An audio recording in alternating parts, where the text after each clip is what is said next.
Boys, how's it going? How's it going, everybody? Welcome to the stream. Today we're gonna be doing a double feature draft, which is kind of cool. I've been excited for double feature. I have been kind of interested in doing something like this basically since Innistrad, like Crimson Vow came out. I thought it would be more so like maybe a pack of uh Midnight Hunt and then two of Crimson Vow or vice versa, but this is cool too. Like they just straight up mix the packs. But anyway, uh before we get started, I'm a little disappointed with the prizes, honestly. Cause like let's just take a look at these prizes and then let's go and look at Crimson Vow draft. So obviously 0 wins is no prize. 1 win is just 100 gems. 2 wins is 300 gems. 3 wins 600. 4 wins 1,000. 5 wins 1,500. 6 wins 2,000. 7 wins 2,500. Now, if we look at Crimson Vow, 1 win is 50 gems and a pack. So that's already 50 gems in a pack more than the other one. 2 wins, 100 gems, same amount of gems, but you also get a pack. 3 wins, 250 gems, and 2 packs, so that's 50 less gems, but an additional pack. 3 wins jumps all the way up to 1,000. And then 4 is 1,400, 5 is 1,600. Yeah. How many gems? Okay, so the double feature draft gets you, if you get the 7 wins, you get 300 additional gems that you don't get with Crimson Vow, but you also don't get 6 packs. I don't know. The prize structure seems kind of bad to me. I don't really like it, but we're still gonna do it. This will be fun. Ooh. Hey, I didn't know we got something like this. Is this just what you always get, or do you, every time you sign up for one of these, do you get a different card style? That'd be kind of cool. What? What?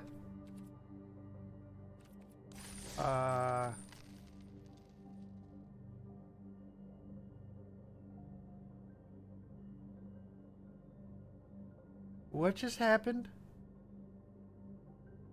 Why does it say rejoin draft? And now I clicked it and nothing happened.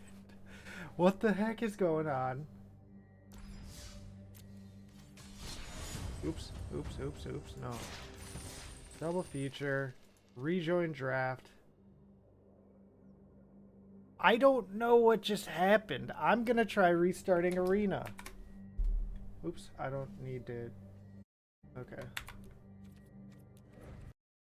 All right, let's give this a shot. I think I looked at the promo for too long. Um, I don't know. I don't really know why it booted me like that. The frick game.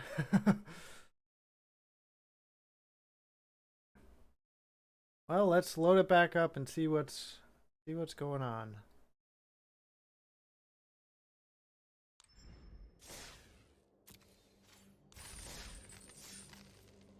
Start draft. Okay. So I think what happened was you get the promo like as soon as you hit this screen, and I just looked at it for too long. I think it was some kind of a bug where if you get put into a queue that then starts the draft, like it just like exits you from the draft or something. Anyway, ooh, 2 rares in a pack. We have the Celestis, which is very good in basically any deck. There's also Eruth. You draw a card, exile top 2 instead. You may play those cards this turn. Meh. This guy's not bad. He's a pretty solid beater. This is a decent card, but it puts us in 2 colors right away. The Guard's Imprisonment is really strong. Gavany Silversmith is strong. Disturbs into a 1/2 flyer. Okay. Blood Fountain's good.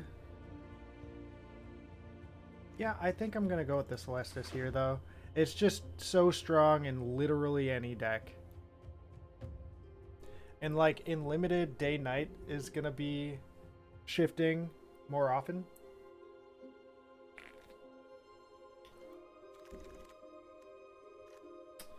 So we have a blue-white duel.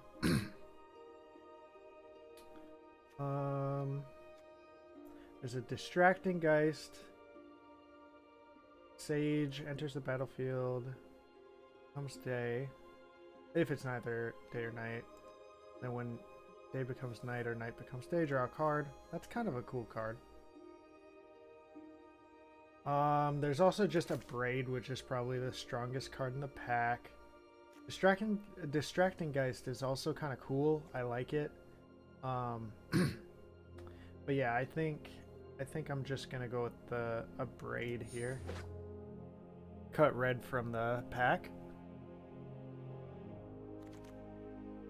Okay, we have a Voldaran Estate, which could be good with Zomboys. Evolving Wilds is strong. Delver's not bad. Play with Fire is good. Brimstone Vandal is a pretty good card as well. Oh, Packsong Pup is quite strong if you can get a lot of wolves and werewolves. But I think we'll go with the removal here.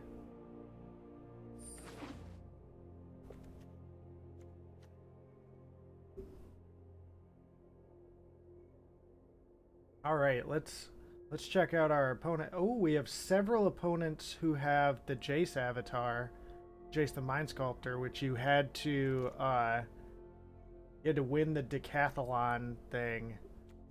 I think like 3 times to get that. Whenever a spell you control deals damage, transform it. Whenever a spell you control deals damage, put a flame counter on it. 1, remove a flame counter from it, exile the... Okay, that's fine, I guess.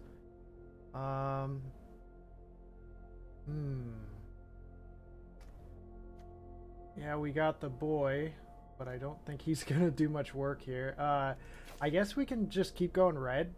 The Channeler's not bad, especially because we have a lot of stuff that could do damage.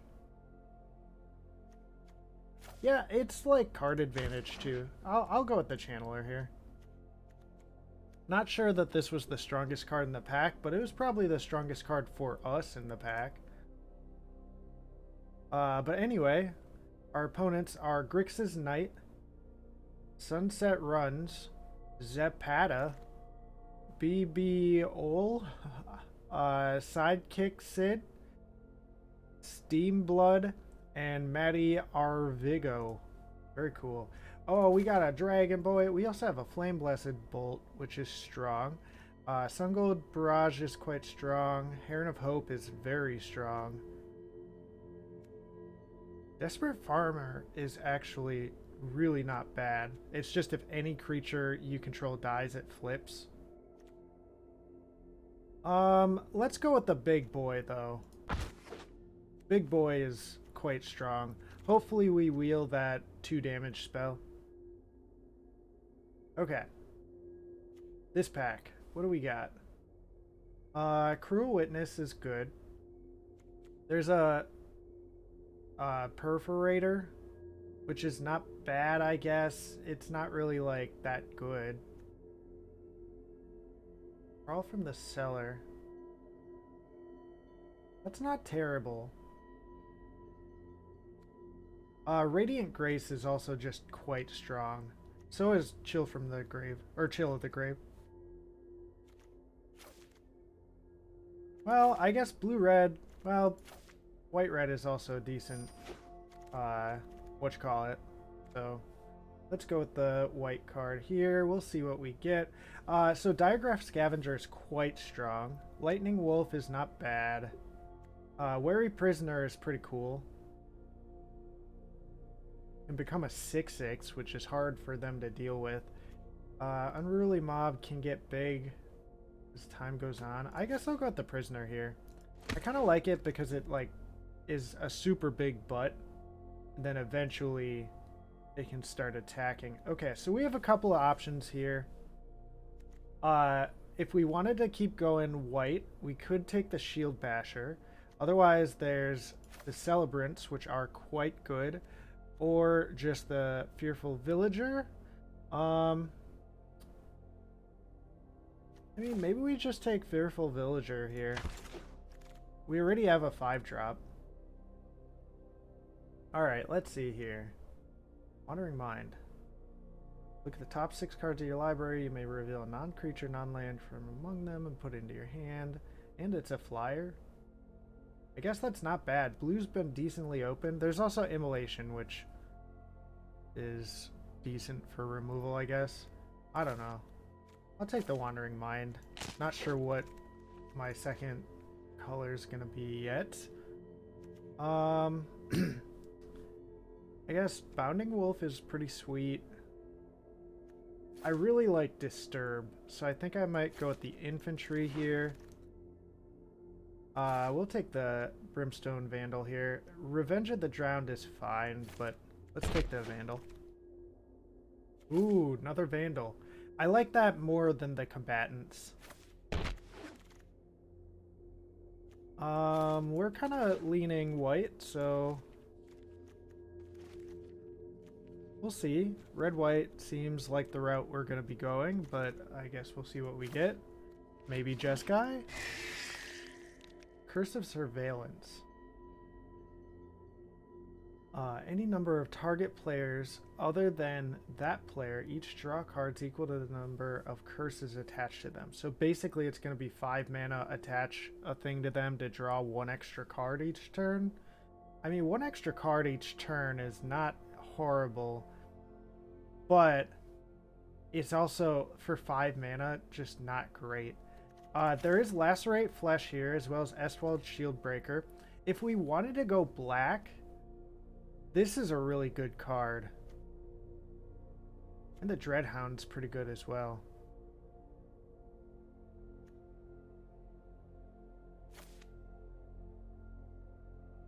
The thing is, there's a lot of black in the pack. I think I'll take the Lacerate Flesh, which is a really good card, and really cut red from that pack.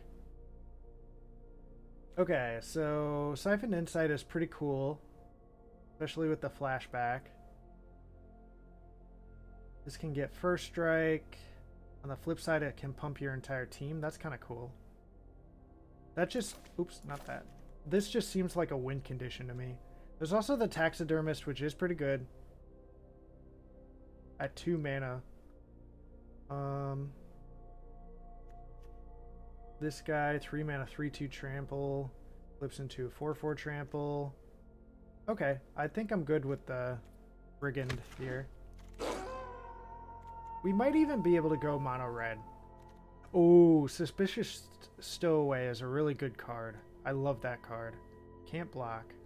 Whenever you sacrifice 1 or more blood tokens, target creature can't block this turn. It only triggers once per turn. That's kind of bad. Candlelight Trap is not bad. There's some big green stuff in this pack. Green is pretty good. And we're not super devoted to white yet.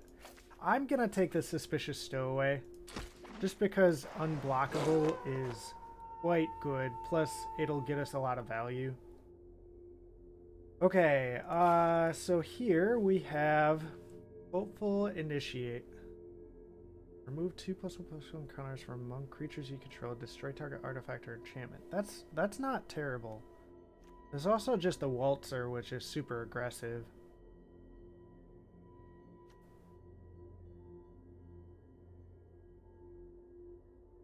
I think I'm gonna go with the Waltzer here.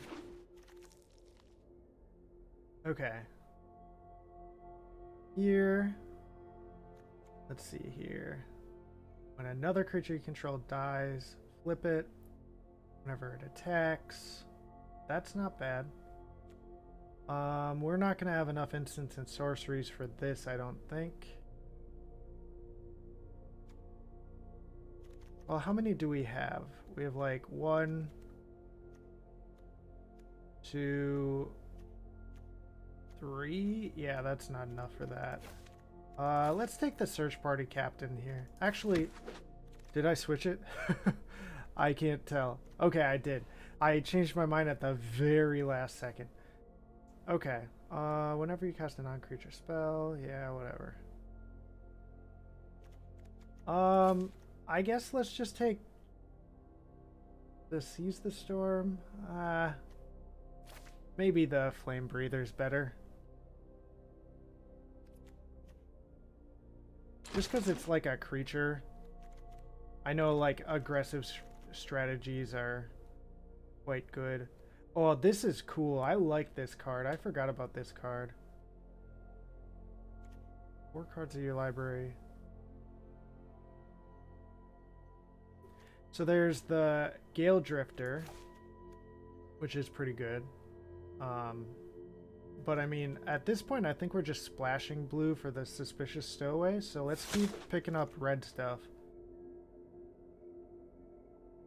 Red and white. This is a 2/3 Vigilance that then flips into a 2/1 Flying Vigilance. Pretty good. Yeah, let's stick to red-white if we can. Speaking of which, we'll take the Shield Basher. That's a good card.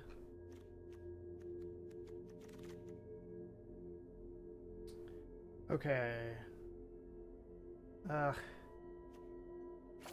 guess I'll take a Chill of the Grave. I really don't like Ancestral Anger.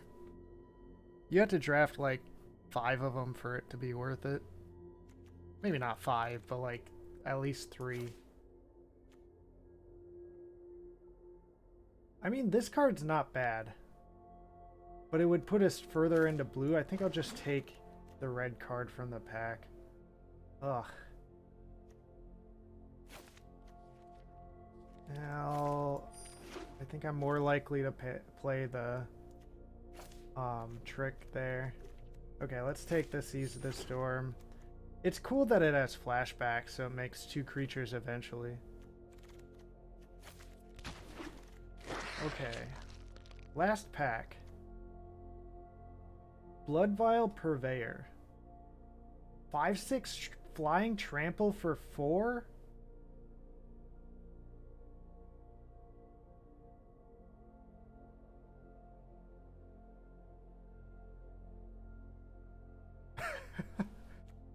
Now that's a crazy... What the heck is this card? Is it too late to flip into black? This is kind of cool to prevent people from playing more than 1 spell each turn. Flame Blessed Bolt is just a really good card. I guess we're gonna take this and try to run black. I don't know.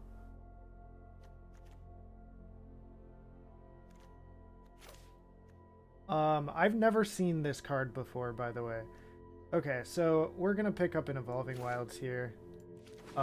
We don't have very much fixing at all. We have the Celestis, and that's it. So I think fixing is pretty high on our list of wants. Consuming Tide.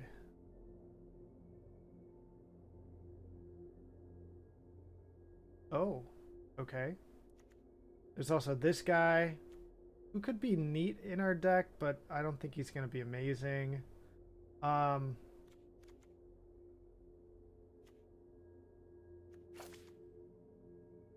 Let's just take the Elementalist here. Probably the strongest card. So I'm going to... Yeah, I'm just going to take Evolving Wilds. Try and fix our mana a little bit more. Sigarda's Imprisonment? Wow, look at all this stuff that we want. This card's not great, but like, this is really good. This is good, and this is good. So yeah. Wow.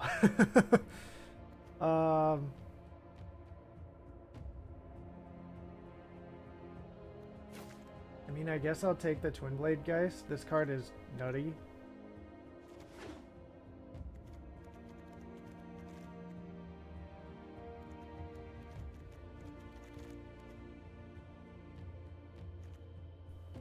Whenever you cast a non-creature spell, it deals 1 to each opponent, 2 to each opponent.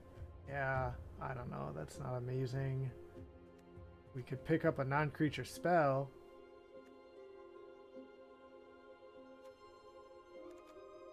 Meh. I guess I'll just grab this. I'm not super happy with it, but... Oh, interesting. I was wondering why it put Evolving Wilds separately, but I have one from each set. One from Midnight Hunt and one from Crimson Vow. It's kind of cool. Okay, cool.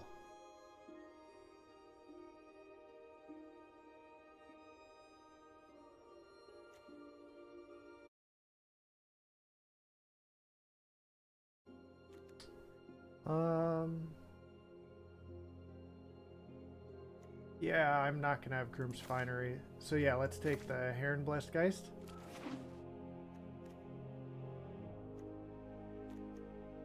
Yeah, we're gonna have to cut some stuff. We have a lot of stuff here.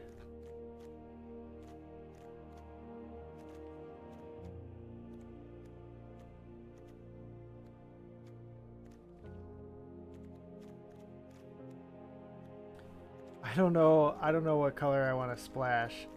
It's like, this guy is just nuts.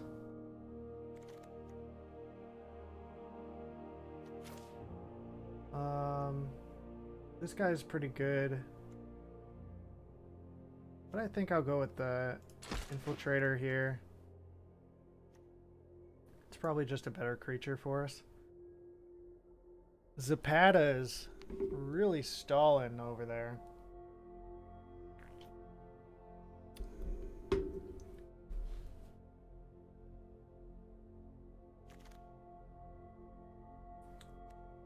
Okay, I mean, I guess this. I'm not going to use any of these cards. That's not bad. I'm happy to pick that up.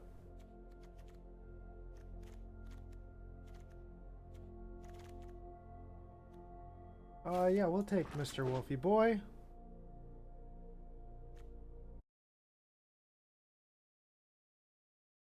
What do we got? What do we got? Like 2 more packs.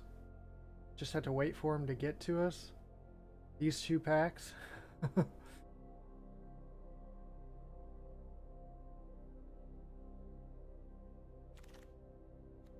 Okay. And we wheel a Wolfie Boy. Okay, I'm curious. I didn't look at what this card does. 1 damage to target creature and 1 damage to its controller. You draw a card. It only costs 2 if you control a vampire. I don't have a ton of vampires in the deck.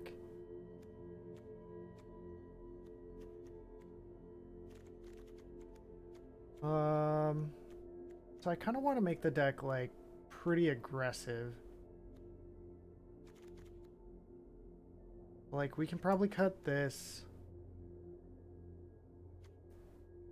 We can probably cut this. We can probably cut that.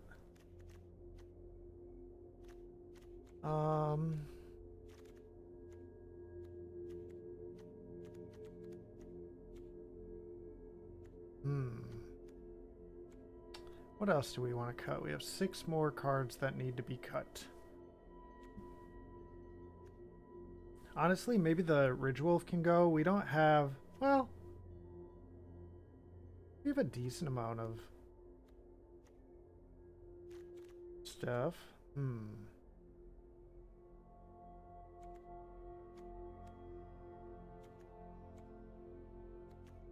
I'll cut this guy. We've got a lot of 3-drops, which is probably good, but we also have a lot of 2-drops. Yeah, maybe this guy can go.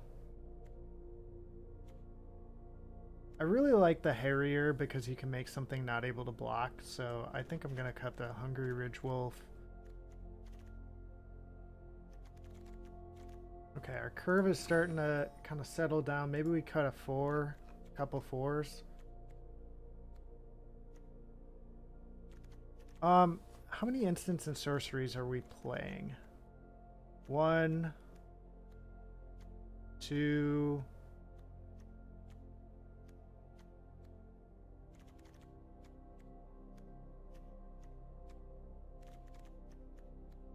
3?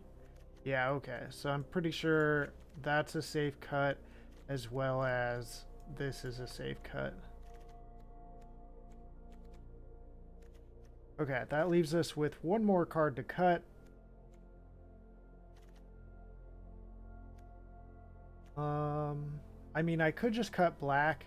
This guy just seems so good, though. I know it's gonna screw up my deck's colors, but like, yeah, it's probably just worth it to cut that. Yeah, I'd say so. Okay, so we're splashing for the Suspicious Stowaway then.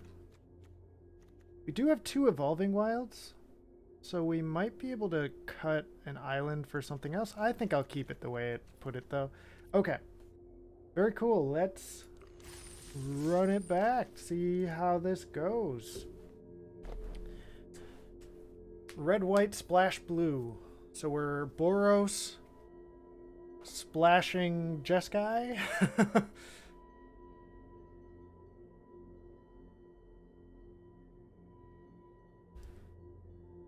All right. Here we go. Game 1.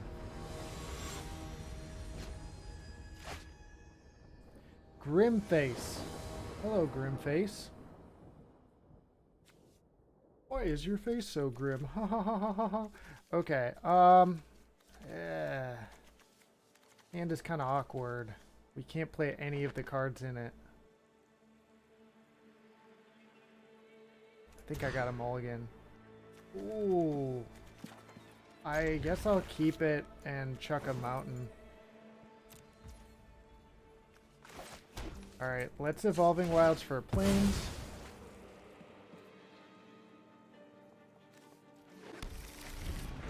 This is also going to thin our deck a little bit so that hopefully we don't draw more lands. That's good.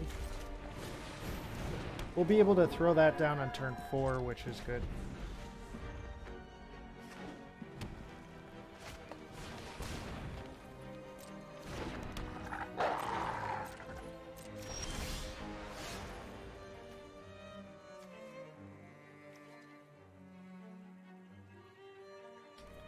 Okay, let's go to combat and attack here. I'm okay trading Mr. Fleeting Spirit for their Pack Song Pup, because, I don't know, our guy's just kind of a guy, but, like, their guy's gonna grow into something bigger. So.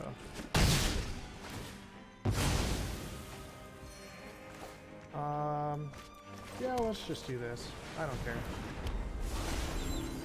So we're gonna be able to play any of these next turn. Oh! Yeah, let's do it. Let's see what we get. Ooh, that's a good one to discard too, because it's got the disturb. Alright, here comes our dragon.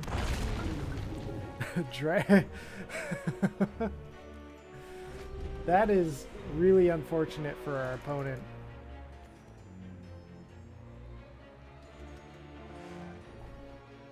Oh, they're discarding? Poor guy.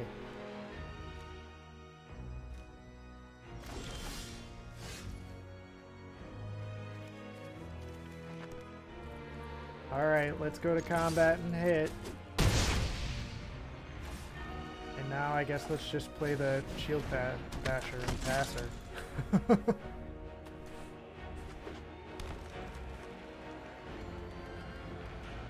They found another land. All we've seen so far is green stuff. Ooh, that's gonna be a good one to lacerate.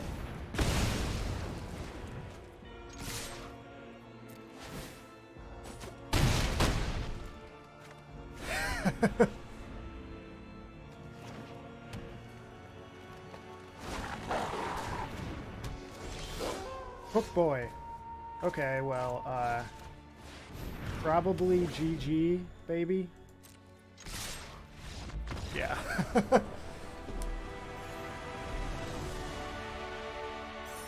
That was just a massacre, dude.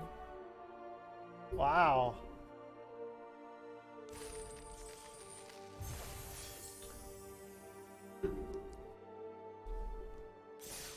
Okay. Let's go. Game 2.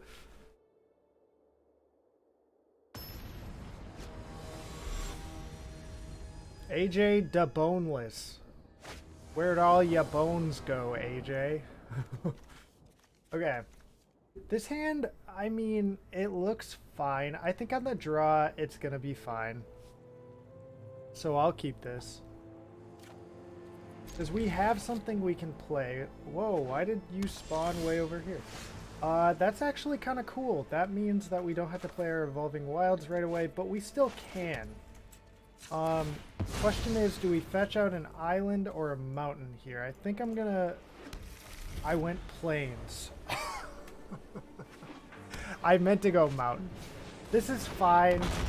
Not a huge deal.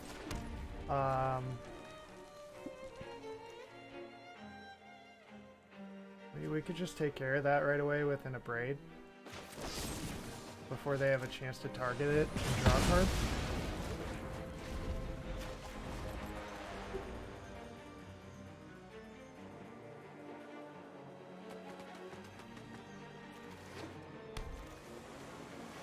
What? Mismatched islands? Why do you have mismatched islands in your deck, sir? Okay, yep. You're gonna come down.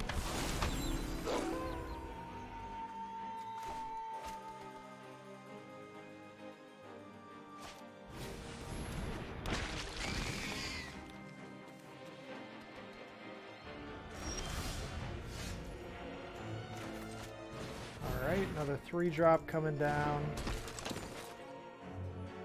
Yeah, we were on the draw, so that means our opponent also stumbled on mana. Yeah, I'll attack here. If they double block, my Fearful Villager will go down, but that'll flip our Survivor.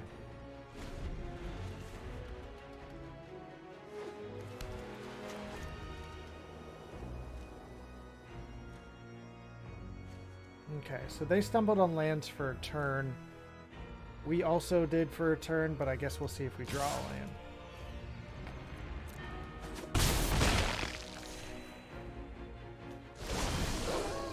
Hey, we drew a land.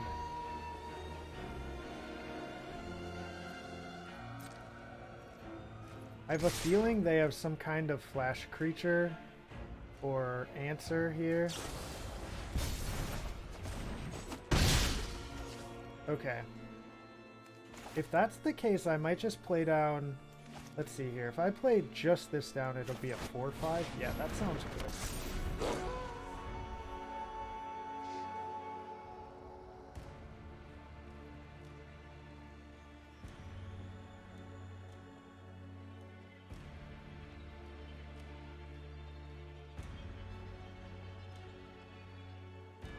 Yeah, I'm really starting to regret getting that plains, because if we draw like an island or something, we're not going to be able to play our Purifying Dragon.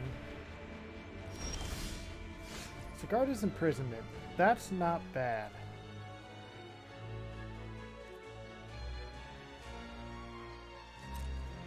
Let's go to combat and swing.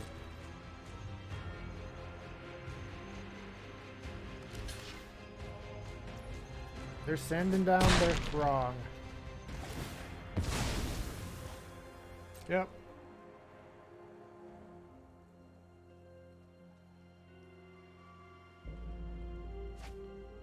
Grab another throng.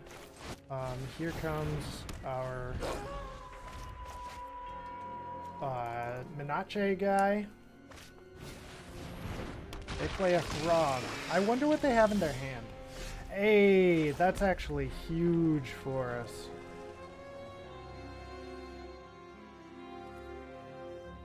Okay, let's just go to combat and attack with both our big wolfies.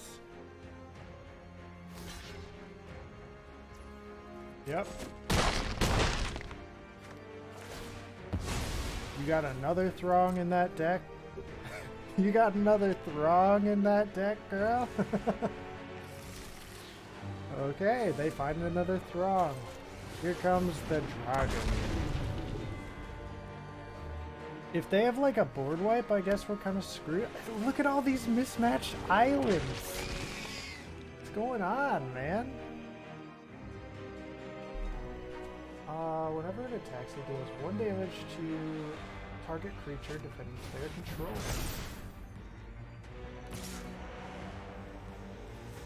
I'll take 5. Oh, they wanted to flip my guys back. Okay.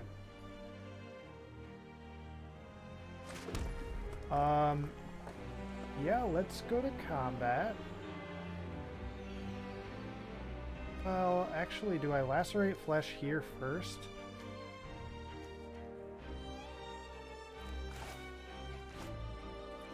No, let's go to combat and swing, swing, swing. And then we can shoot this. I wonder if they have another Throng. They've had 3 so far. Nope, no more Throngs. They might have another one in their hand. I guess we'll see. Down goes their lifelinker. I'm just gonna pass the turn so that my dudes flip. I really don't need to commit anything else to the board anyway in case of a board wipe, in case of something like this, so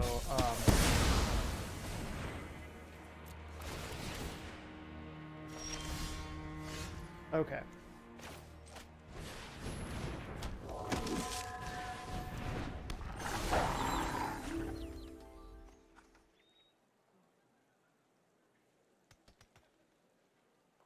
So we've rebuilt. If we can draw an island, we're going to be in perfect shape.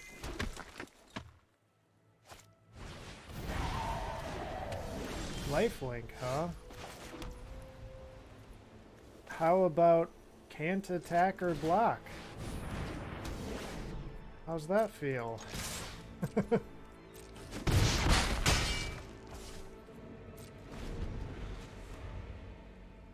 I guess we could have lacerated flesh there. The imprisonment would work on any creature.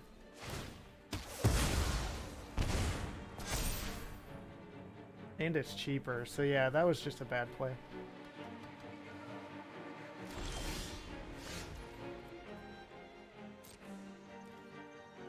Alright, let's go to combat and hit for 3. 5 they go. Let's throw down our Devil Striker, which this is presenting lethal.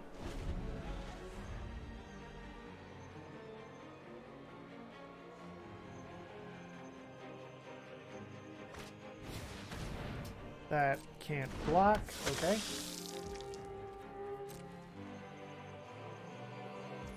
As long as we have the mana, we might as well do this.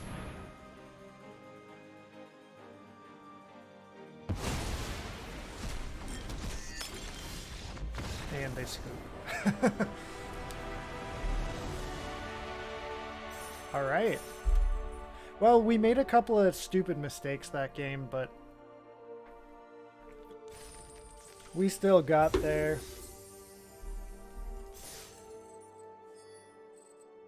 Okay. Let's run it back, baby. We also made some good plays. Stupid mistakes such as, like, fetching for a plains when we should have gotten either an island or a mountain. And, like, Sigarda's imprisomenting when we could have just done damage to the thing with the more expensive spell anyway. But good things, such as keeping stuff in our hand when our opponent was about to board wipe. Yeah, I'm going to keep this, and I am going to fetch for an island that we can play our stowaway on turn 2.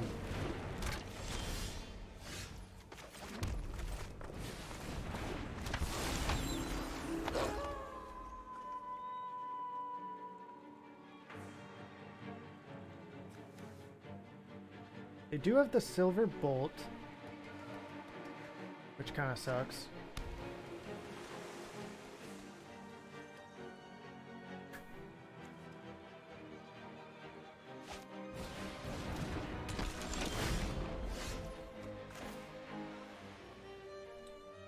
Okay,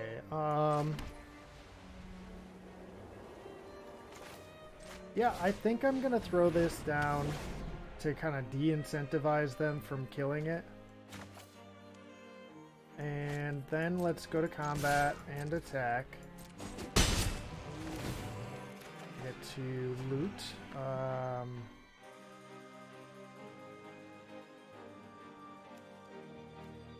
mean, I guess the Vandal. And then let's throw down our Harrier. There you go.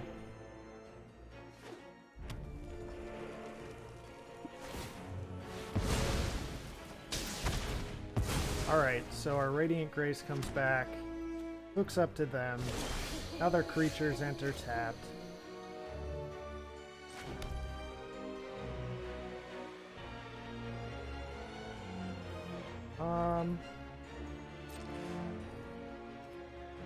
No attacks, let's just throw down our Fearful Villager, and before we forget, let's just crack this for a mountain.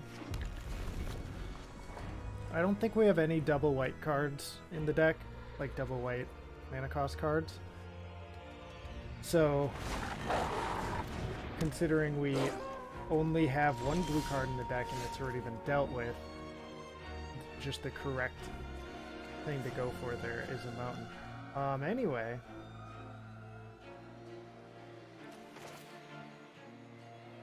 Yeah, let's throw down the Sigarda's Imprisonment.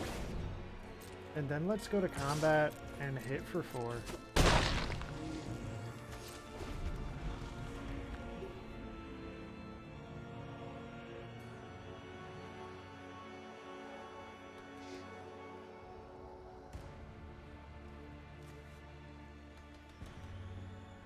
It is nice that all their creatures enter tapped. Okay, my turn. The land. Let's go to combat. Let's see what they got. They clearly have something.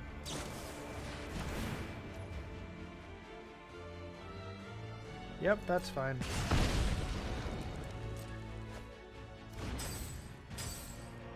No attacks, and let's throw down our Heron Blessed Geist. Now, they have a lot of cards in hand. They have a full grip compared to our 1.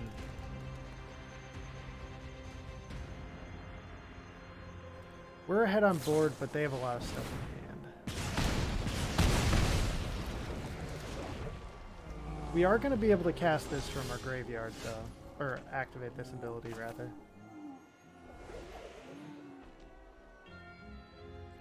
It does say you can only activate it as a sorcery, so I will do it now. And then pass the turn.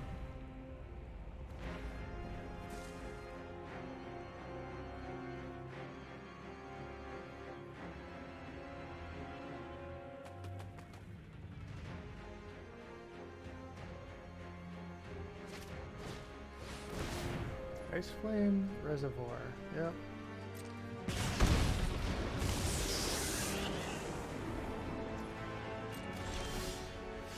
Okay. Yeah, let's save our removal. Let's just say you can't block this turn, and then hit for a bundle. And pass the turn. We could, I forget, Play with Fire can target any target, even a player. So we could throw that at their face if we need to. This could also blow up their Geist Flame Reservoir if that becomes a problem. I think we're probably just going to use the Abrade as removal, but I guess we'll see.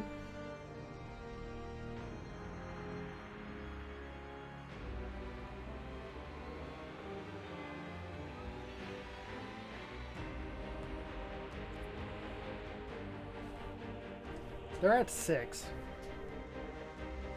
Yep, they scoop. We had them. We had them. Hey, we rank up. Let's go. Gold 1, baby. We're going all the way to the top.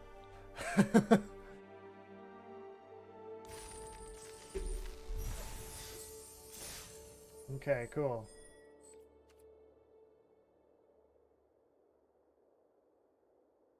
So 2 more wins just to make back the gemmies that were required to enter the tournament, which feels kind of bad.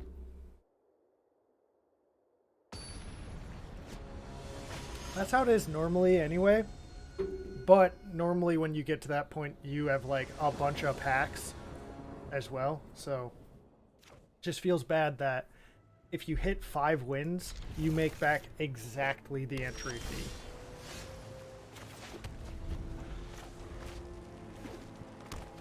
Okay, this hand looks fine. Looks good decaphile. Okay. Play our infantry.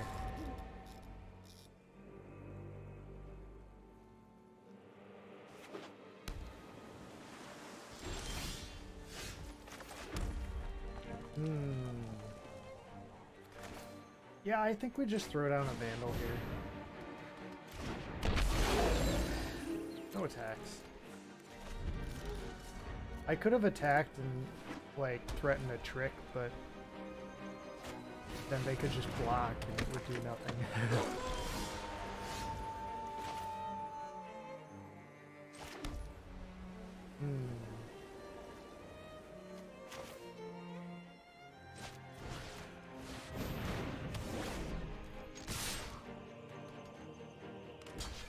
Coming in with 2 of them. Oh, I guess I didn't need to swing with this. That has Menache.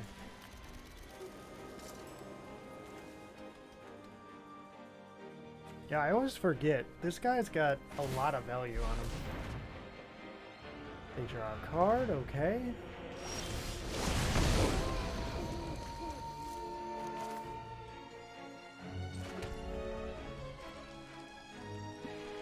Let's go to combat, hit with our Menache dude. Then let's play out the Celestis and then play out another Menache dude. Yes! Okay, and we're absolutely taking this here. We're gonna discard this here mountain. We have no cards in our deck that cost any more than 5 mana. So that mountain was just a dead card.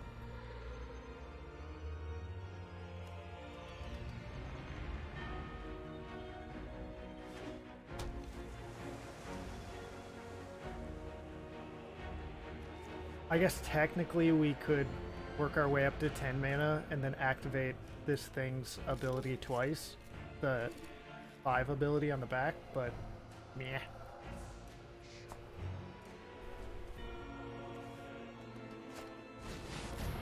They are killing off the board. Yep. Hey! Never punished. Big Daddy Dragon. We can make it a 6/5 if we want.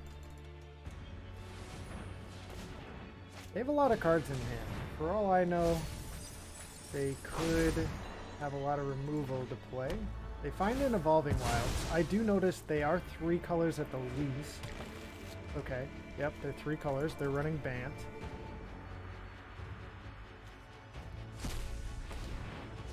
They make a green to cast a Hiveheart Shaman. Okay, well, we can do both of these things.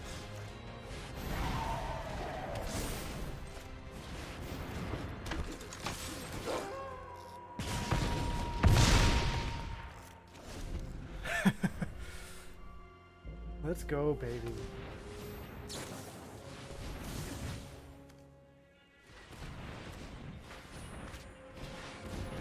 They're gonna get to draw 2 cards off of this. Pretty good combo right there.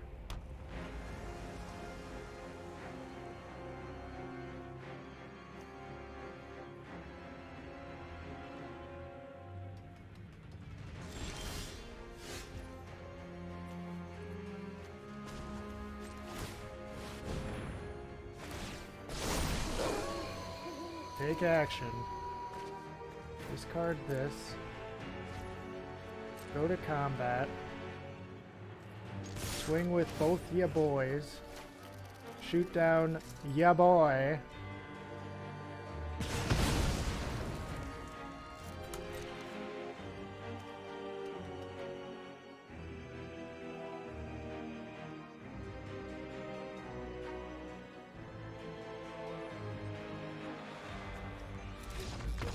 Yep. I mean, they could survive that turn if they blocked with the Hiveheart Shaman, but I was just gonna activate the plus ability so that this could kill the Hiveheart Shaman, and they were not in good shape. I mean, maybe if they had another board wipe, but honestly, I've seen... That's our second board wipe we've gone up against. How are we seeing so many board wipes?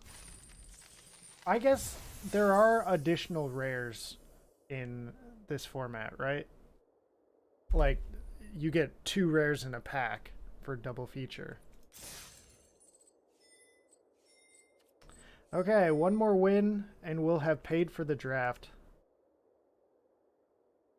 Technically we paid 10,000 coins to get in, but 10,000 coins is roughly the equivalent of 1,500 jimmies. As far as entry fees go, it is the equivalent.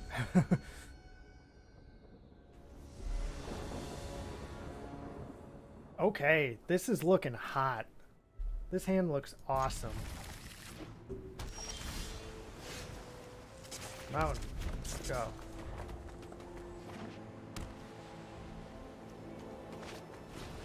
Fleeting Spirit, okay.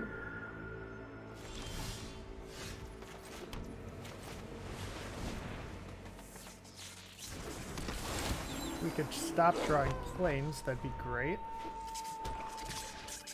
I guess if they don't kill off our Suspicious Stowaway, we can just pitch those planes.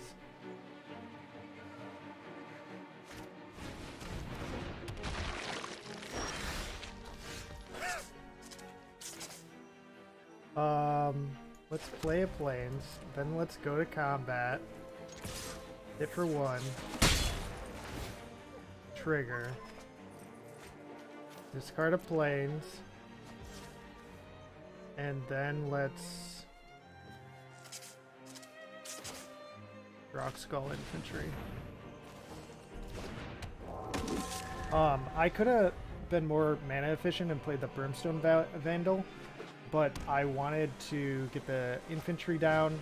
Either one would trade for the Fleeting Spirit, and so I think I'd rather trade my infantry, since then I can disturb that onto another creature. They scryed 1 to the top, so whatever was on top, they wanted it. And then they passed the turn, okay. Well, let's go to combat. Swing with our Suspicious Stowaway. Trigger. Draw, discard, okay. Play out of planes. We could play Shield Basher.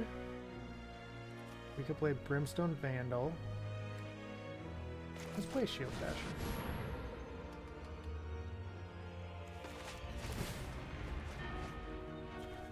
Okay.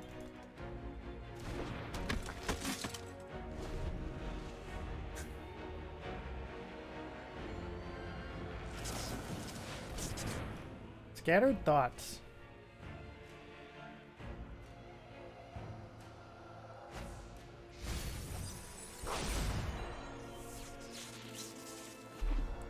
So they put a Brine Comber and an island into their graveyard.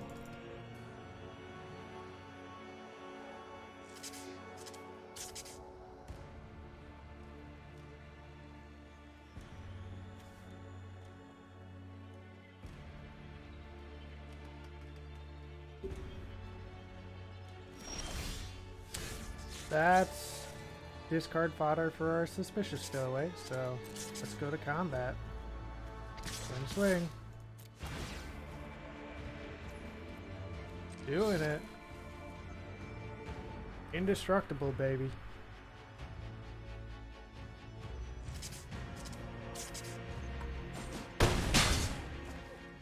Nice.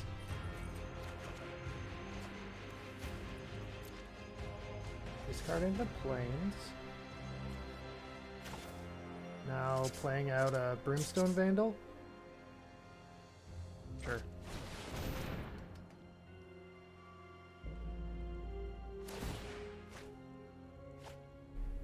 Ooh, they discard Dorothea. Okay. That's a really good card. But whatever it gets put onto, we're just gonna handle with removal, so.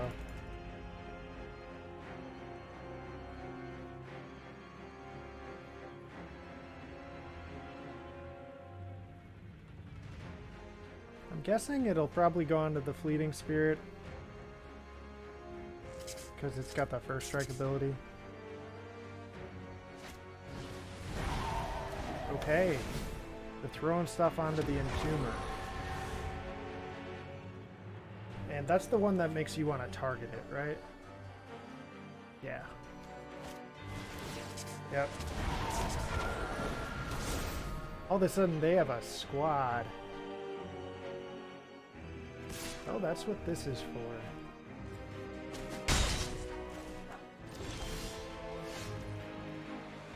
Becomes the target of an aura spell. Well, this is an aura spell, technically.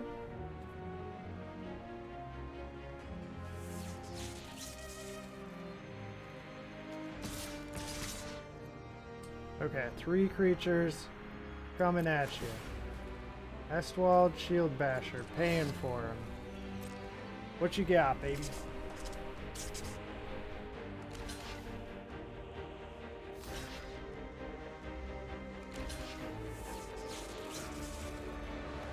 We'll kill off the Stitch Assistant.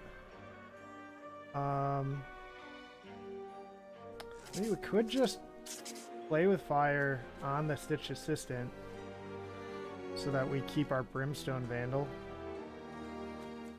Sure.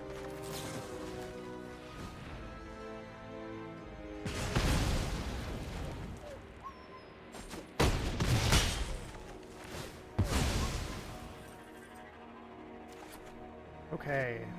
Ooh, Twin Blade Geist. We're gonna discard this guy here. And then throw down the Twin Blade Geist.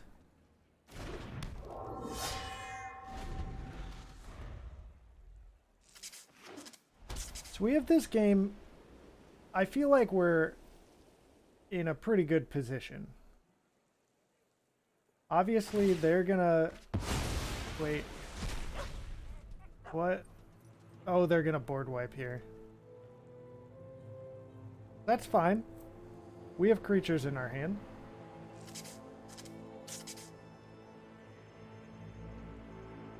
But if they do, that, again, that's like the... That would be the 3rd board wipe we've seen in this draft. Which, again, I guess makes sense because they have so many wares in each pack.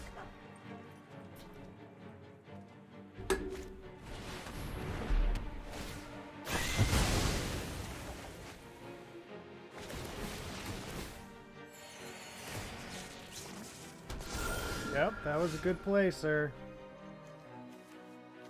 Okay,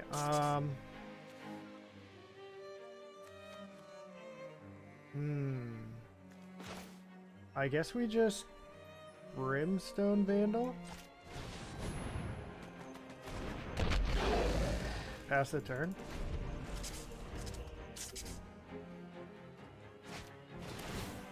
Yep, that's kind of what I was waiting for before I used the imprisonment. We obviously block here. They can give it first strike if they want to.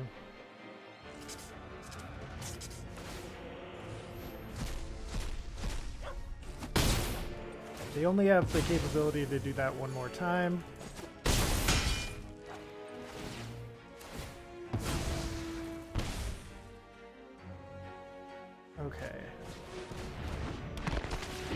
that actually might be the game.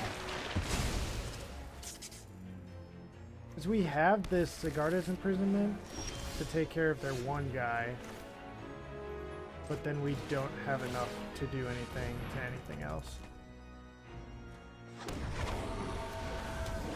So I'll just good game them here. Because all they had to do is swing with the team, and yep, we're dead. Okay, GG, opponent. We got kind of trashed there, but that's okay. I felt like we were in a good position earlier on in the game, and then as the game progressed, we just... I think that meat hook massacre really is what did us in. Is that a...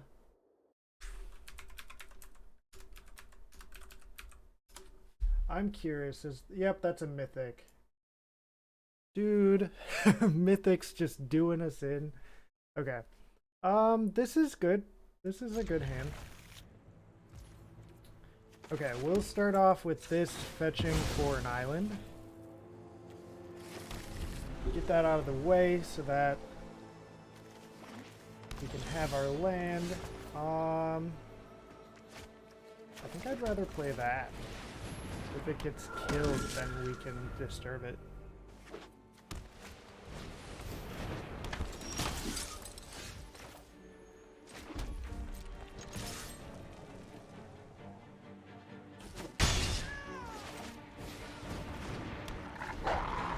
Okay. So our opponent appears to be green-white. Very cool. Sharpshooter. Alright.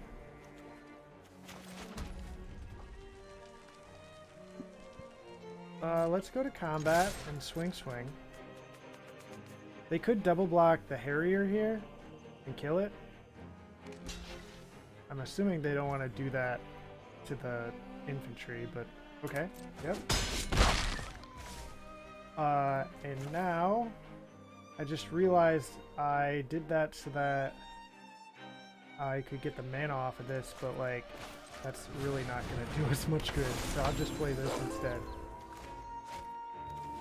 We don't have anything to do with the triple red. I suppose we could activate that ability to discard then draw, but like we kind of like all the stuff in our hand. I guess we could discard this, but I don't know.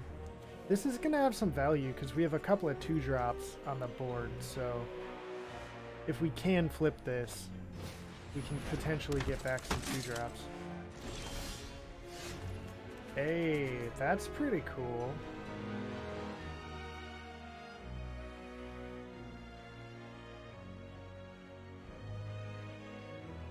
Okay, let's go to combat and swing with the team.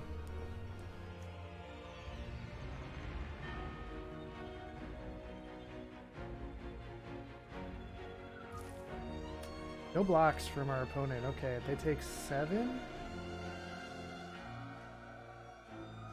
And that's what we want to do, yeah? Yeah. And then I think I am going to play this down just because I want to hit the capability to play the Heron Blessed Geist. Also, having a 4/3 blocker is pretty good. Slash a 4/3 attacker for next turn is pretty good, especially with that Harrier on the board. Word 2.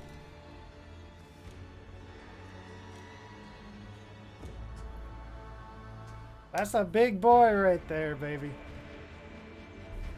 If we can just draw Sigarda's imprisonment, we'll be in the clear here.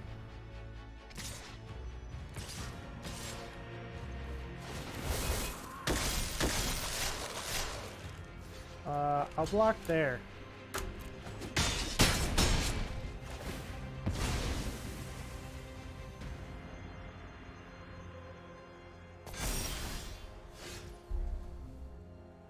It's actually not terrible.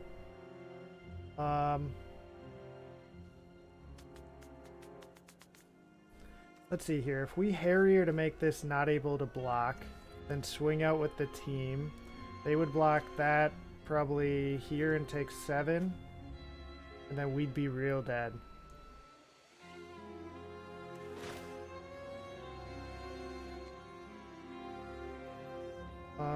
So instead, we're gonna play out our Dragon Boy, and then just pass the turn?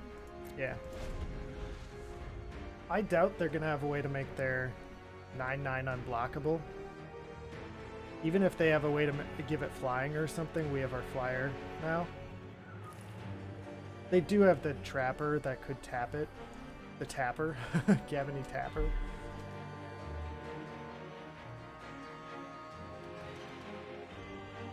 Ooh, they have the Ikoria guy.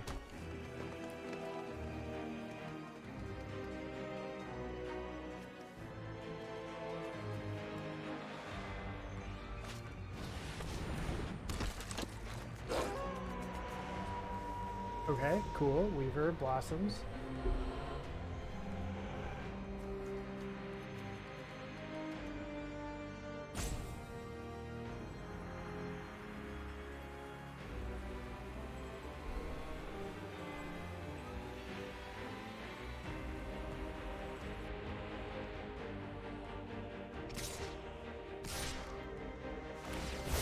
Oh, that's right. This guy's got reach. I completely forgot about that.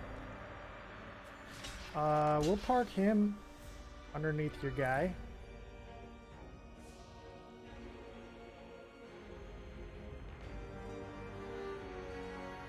We could double block here. They'd kill off our flyer, but we'd kill off their huge training dude.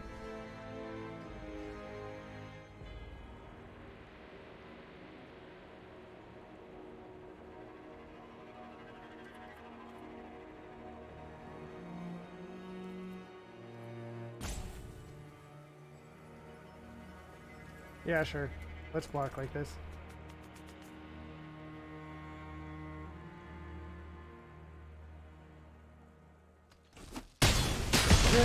Okay.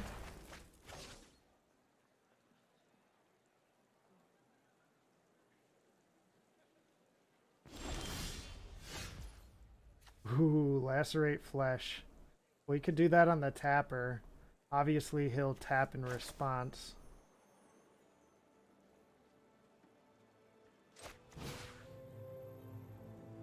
I think that's probably fine.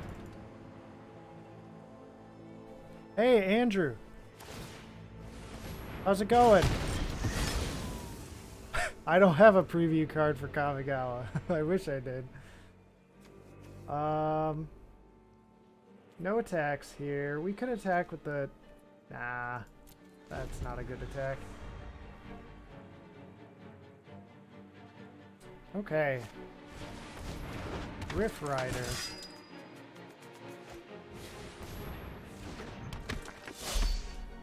Green-white humans. Pretty strong and limited, man.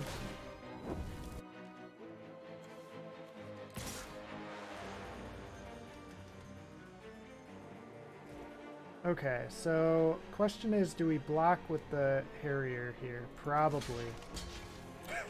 Prevent 9 damage seems pretty good. Okay. So we've got some stuff to do here.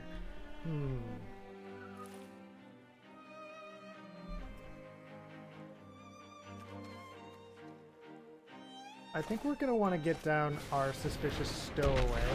I think that's going to be how we win. Let's not attack here.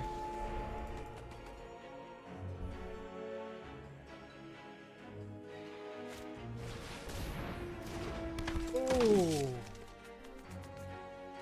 Ooh, that's bad.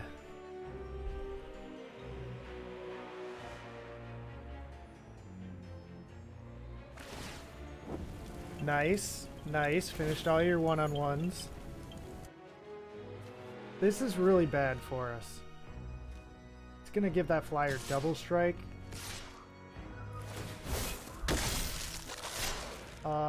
Yeah, this is a force block on the 9/9. Quick math says if I triple block here, it'll kill their 9/9. And we have enough toughness to not die to the 9/9, unless they have a trick. And I know that's sorcery speed, so that can't be their trick. Is their last card in hand a trick?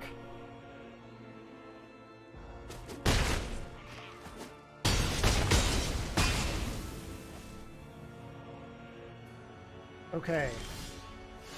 Notably, that also turns off their capability to trigger Coven.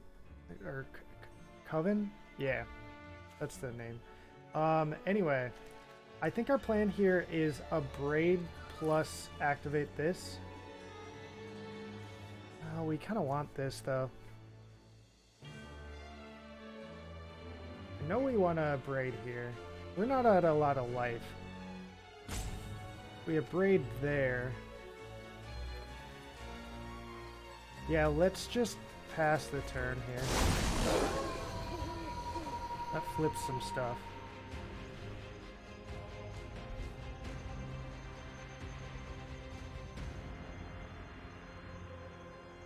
Right.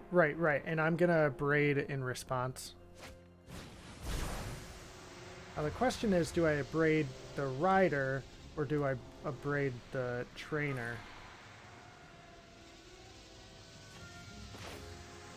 I guess I do the rider since I can't block it.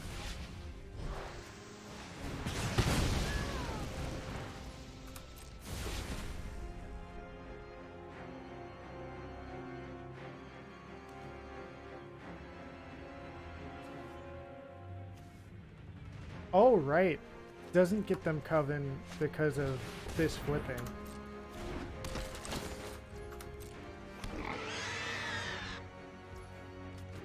Okay.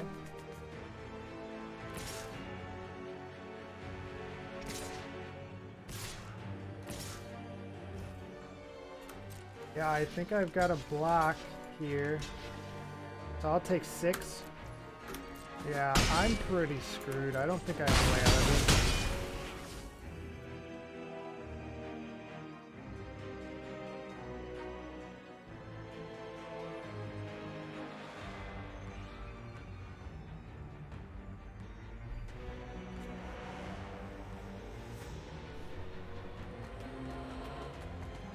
Opponent.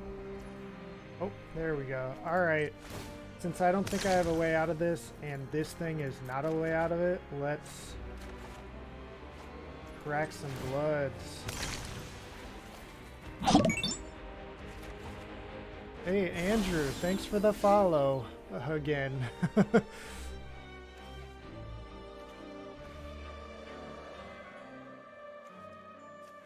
Okay, yep, this is game. Maybe they'll misclick. They're not misclicking.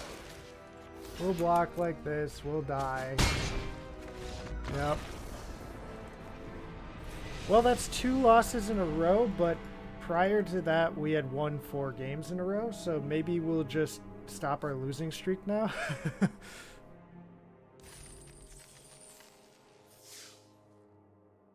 Yeah, I'm not crazy about the prize structure for double feature. You have to win 5 games to get enough prizes to make back the entry fee, which is the same as regular draft. But in regular draft, if you win 5 games, you get an additional 100 gold past the end, or additional 100 gems past the entry fee, and you get like 4 packs. Whereas in double feature, you get no packs and exactly 1,500 gems for the 5th win. Yeah, I would agree with you. So this hand is risky. If we can't... Yeah, heck no. If we can't find a land, one land, any land, makes this hand quite good. But if we can't find that land, we're screwed. I'm all about the risk, man. And I'm gonna risk it even more. I'm gonna activate my Evolving Wilds before allowing me to draw. Hello, opponent. What if I draw a 2-drop next turn, you know? Not a 2-drop or a land. Oh no. Andrew, have I made a mistake? I have not!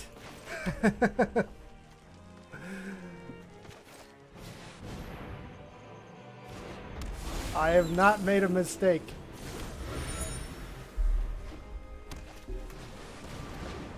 Dream Shackle Geist. Ah! Let's lacerating flesh, or lacerate flesh on the Dream Shackle Geist. I think I'm actually good with that.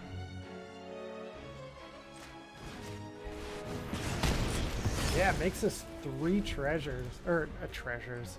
I wish these were treasures. 3 bloods.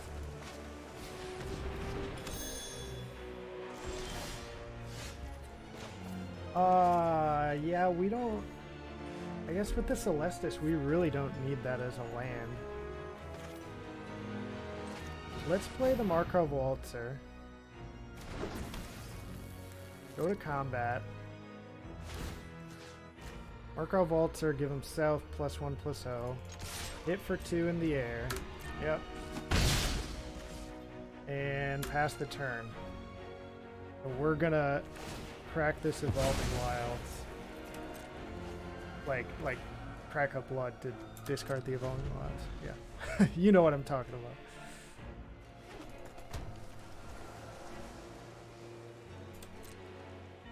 I don't know what's going on with our opponent's deck. I've kind of been playing solitaire. I guess not really, because I blew up their guy, but...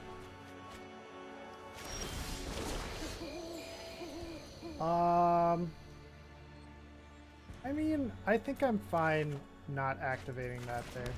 Okay. There's a land. We can play 2... Ooh, I like playing 2 of these this turn because it'll flip it back from night to day.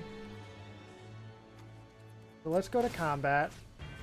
Let's give the Markov Waltzer +1/+0. They're just gonna shoot it in response. Okay, that's fine.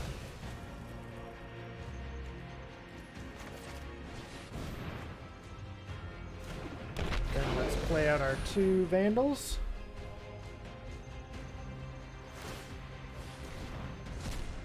Sure. Kabam! Kabam! Decline that. I guess we could discard this and then bring it back as a flyer, but meh. They have the Honored Heirloom. They would just exile it.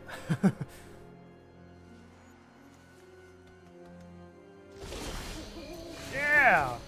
Keep not doing anything, opponent. I like it.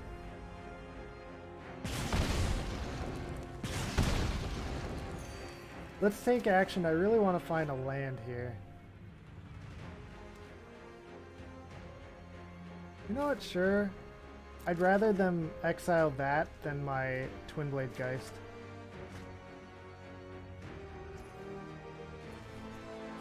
Hold on. How's this read? Disturb. You may cast this card from your graveyard. Okay, then let's cast it before they exile it.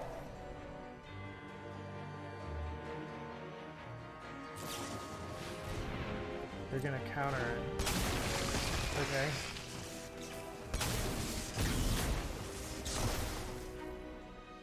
Sure.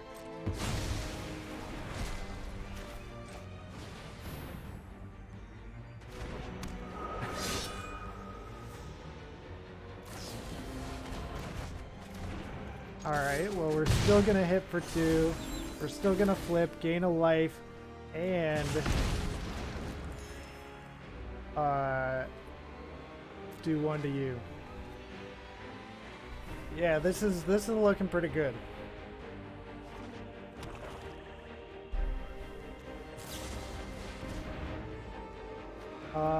Top or bottom?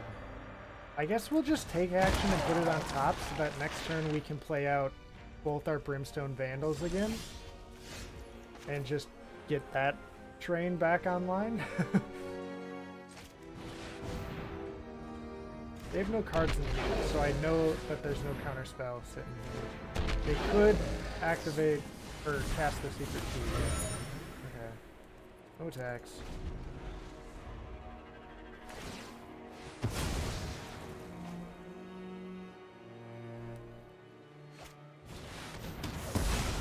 Okay.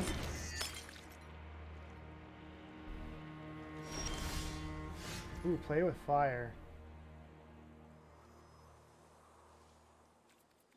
Let's go to combat and attack with the boys.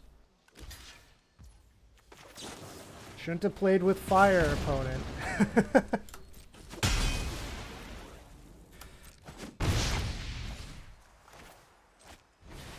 Field Basher coming down.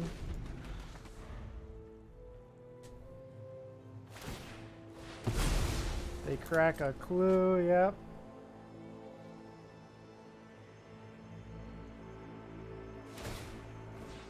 Crack of blood.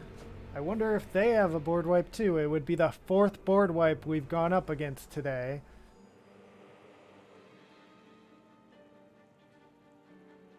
Although I feel like we're in a pretty good spot to rebuild after a board wipe here.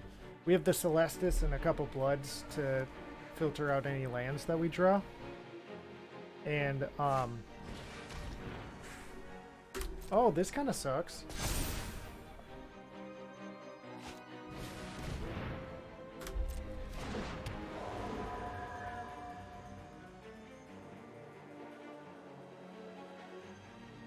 Yeah, they're gonna get to tap something down.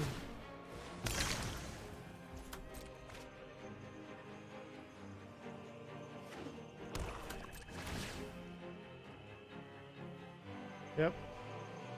Brimstone Vandal staying tapped.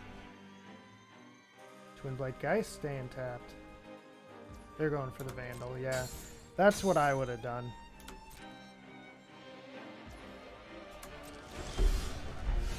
Alright, let's crack a blood, discarding this here mountain. See what we get. That's an Abrade. That real good. Bye-bye. And then let's throw this down.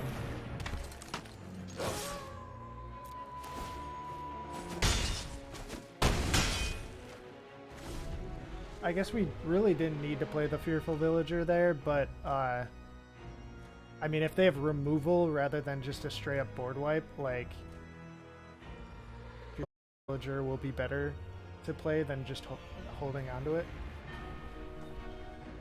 Being that they're a 3 life, I can just, like, activate the Celestis to switch it from night to day a couple of times and kill them with the Brimstone Vandal, but,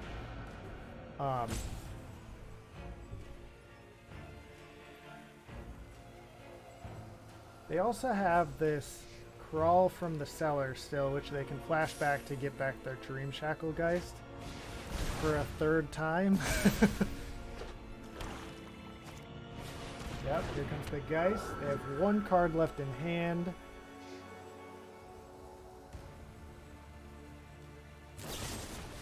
Oh! Okay. They're gonna keep our Shield Basher tapped down, yep.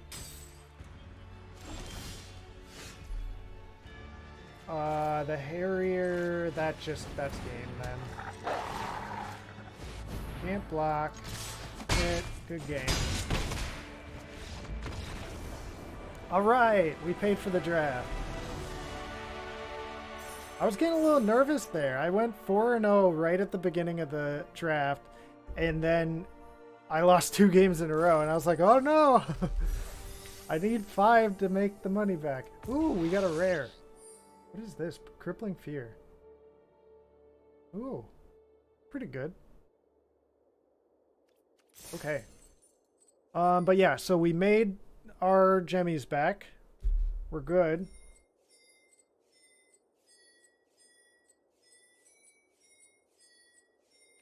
Every win from here on out is 500 gemmies. So let's win 2 more times and get 1,000 more gemmies. Danny Invincible. Hey, Danny. Are you invincible? I mean, this hand is fine. It doesn't really do anything. The only playable card is Sigarda's Imprisonment, but I think I'm going to keep it. Because really anything we draw will be playable. Like, that's playable.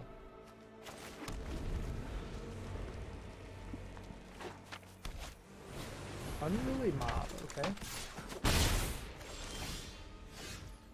Lacerate Flesh. Last turn.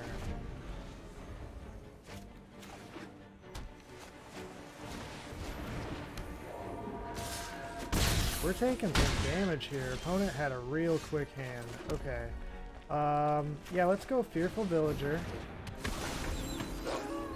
It at least soaks up a bit of the damage.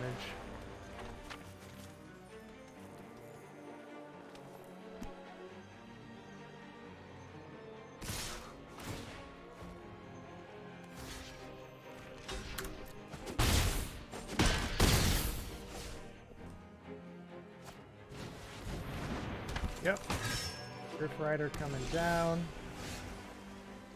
Opponent continues to have kind of a crazy fast hand. We could Sigarda's Imprisonment like the Binding Geist. I think that's what we do here. And then no attacks. I was tempted to play the Celestis and then use it to cast the Radiant Grace, but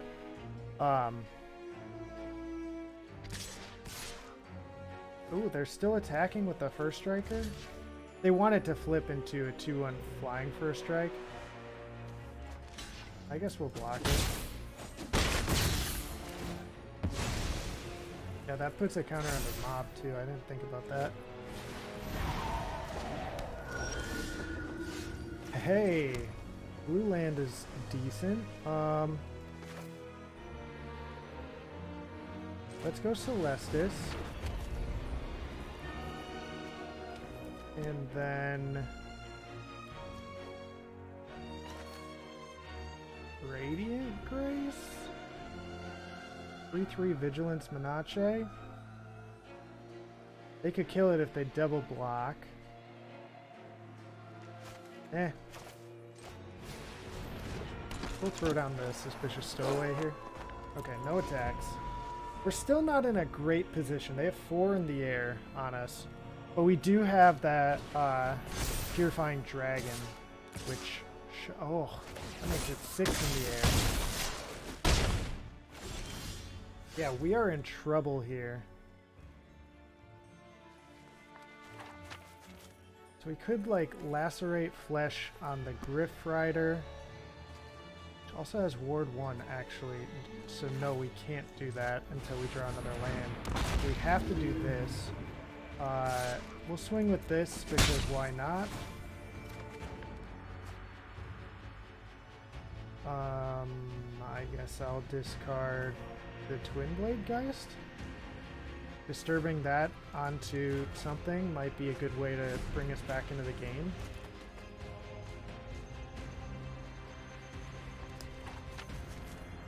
So they could flash this back onto their Chapel Shieldgeist, then attack with the 2 flyers. I would block the Griff Rider and trade with the Purifying Dragon and take 4, go to 1.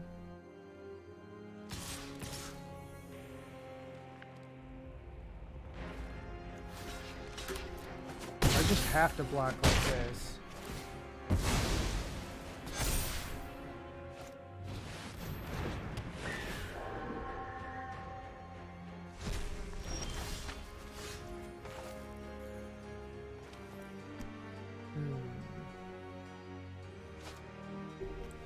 So this is a dead card because we don't have enough mana to cast it. We could Radiant Grace like here, but that's not going to do enough. We need to find a way to block both the flyers. Do we own an enchantment? We don't. We could with this. I don't think that's enough. I guess we'll see. Oh, it might be actually. This might save us a turn.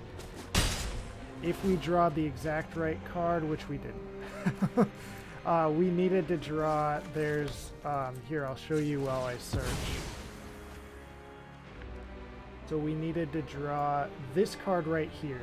Because as you can see, we have 4 mana. Well, I guess you can't really see, my head's in the way, but there's 1, 2, 3, 4. So if we would have drawn this and then discarded it, we now own an enchantment. And so, yeah, we could have gotten there, but anyway, that's GG's to our opponent. Good game.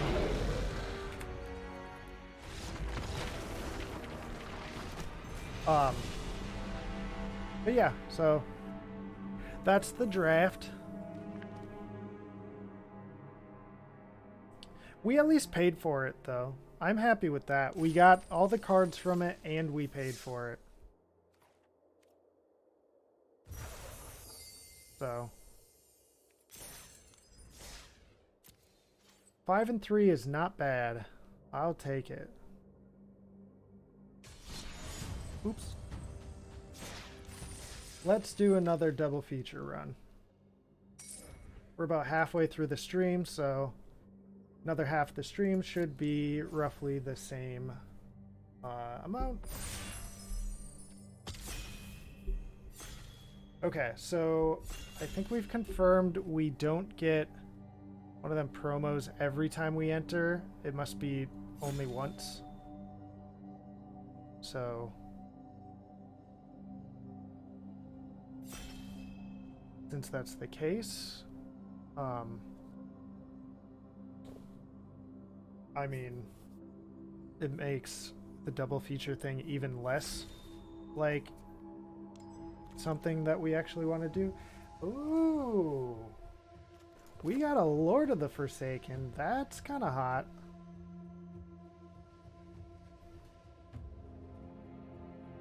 There's also Howling Moon. I mean, it makes a lot of tokens potentially, but this is a pretty good card. No Way Out I've been pretty happy with. Weaver of Blossoms obviously is very good, and Spore Crawler is also quite good, but we'll go with the Lord of the Forsaken here. It really cuts black from that pack. This pack. Well, Investigator's Journal is quite strong, but there's a Hero's Downfall, which I'm obviously going to pick up here. That card is nuts. So what is this? Only to cast spells from your graveyard. So we could try to synergize with that. Anyway, there's a couple other good black cards in the pack that we're hoping to wheel. Okay, so there's a blue-green duel. Rot-Tide Gargantua, which is probably what we're going to pick up. A few flyers. Aim for the Head's not terrible. Yeah, let's pick up the Gargantua. We're going to keep trying to cut black to indicate to the player on our left that black is not available. Okay. Let's introduce our opponents. We have Araldo Coil, Deathakula, Black Rue, Cybernate 2003, Manual, Quarlord, and Razorback DB. Okay. That's not a card I want to play. Edgar's Awakening. What does this do?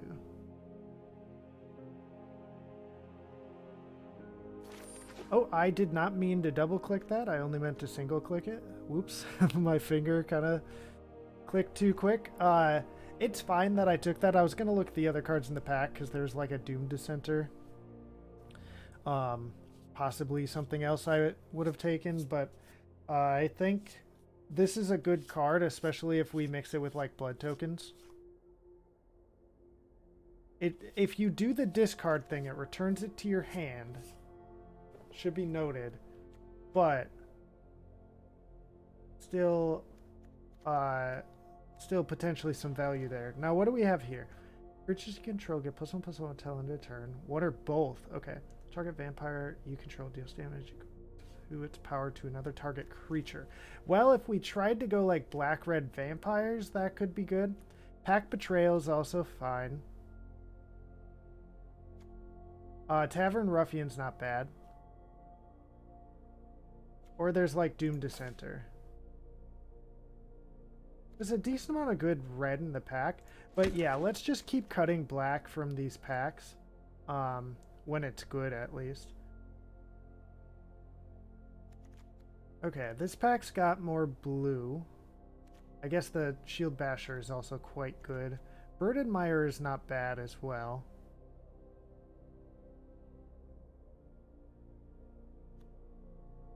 But I think I'll go Blood Fountain here. I really like this card. I see a lot of people like undervaluing Blood Fountain, but I think if you're doing anything, especially like this guy, the Blood Fountain could be really strong.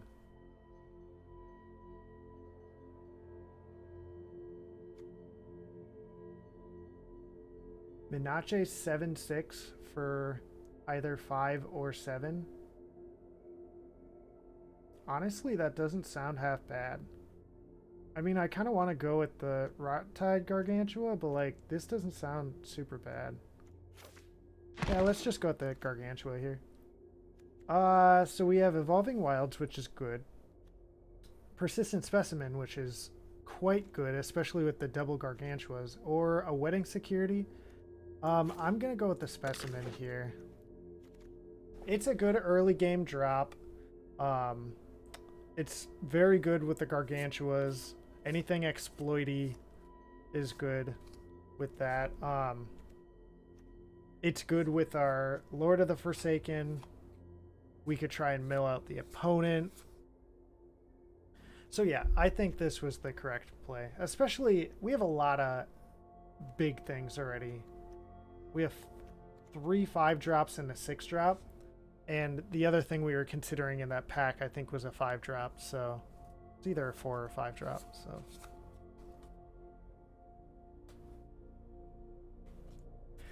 So I think going with a 1-drop is good. We want more 1s and 2s, maybe 3s. If we can just get like a few more Heroes Downfalls, that would be amazing.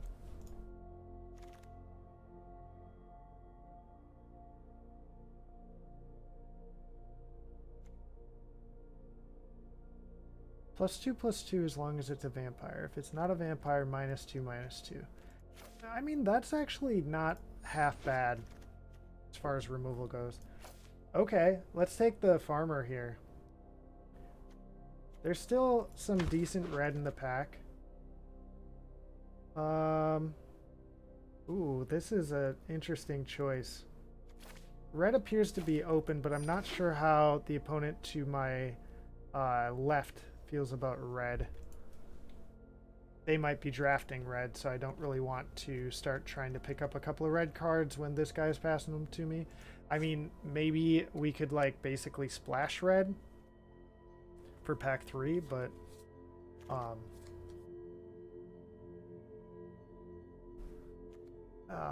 this card is just awful. Yeah, I'm not really a fan of either of those cards. I'll take this. The other one's good too, but again, we already have a lot of big things. What is this? Double dual lands? Technically, this is in our color. But there's like an Olivia's Ambush, which I think is just better.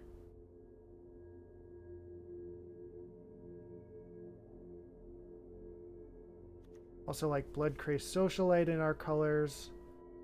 We start branching out to like green. We could pick up something like Rise of the Ants, which is quite good. Let's take the... Oh, baby. There's also a Memory Deluge, which seems kind of nuts. But we're going to take the Hero's Downfall here. Mono Black. There's a card we'll play. Occultist is kind of what we're hoping to wheel here. But yeah, we'll take the Bane Blade. Ooh, Death Touch Boy.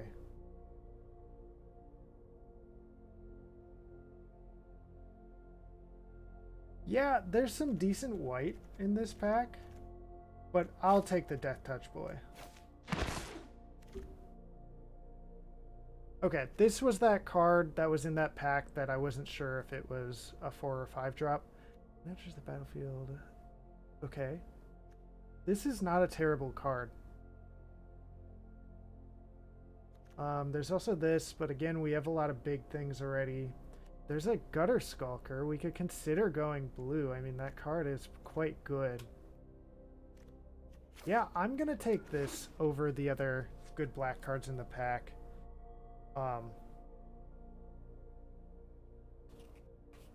Hopefully our opponent to the right isn't really drafting black. Hopefully they're on like red or something. Or probably not red, honestly, but maybe like green-white. We didn't see a lot of green or white coming our way last pack.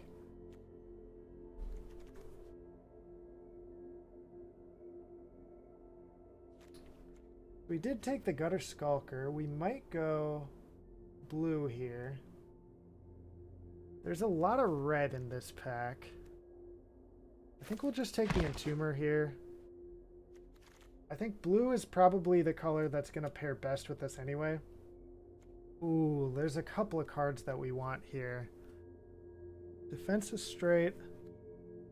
Or Hobbling Zombie. How are we doing on creatures? 8? We could use more creatures. Let's take the creature here. It does have Death Touch and a death ability. That just seems really good. The other thing's really good too. Targeted removal is always very good. Okay. I mean,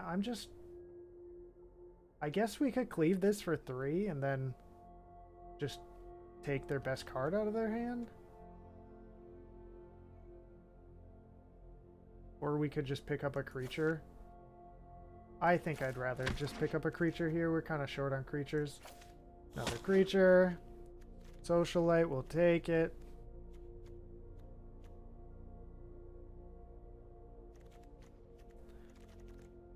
Yeah, we could play Aim for the Head. Honestly, I think if I'm gonna play hand sculpting, I'd rather play like Aim for the Head or the one that makes the decayed zombies or something instead. Undying Malice. Nope. Well, this is a blue card that we might consider playing if we go blue. We have 17 playables in only black. Kind of feels to me like we might go mono black here. Hey, that's actually not a terrible card. If we can get a few more creatures in the deck, I think this is playable. Mono black, baby.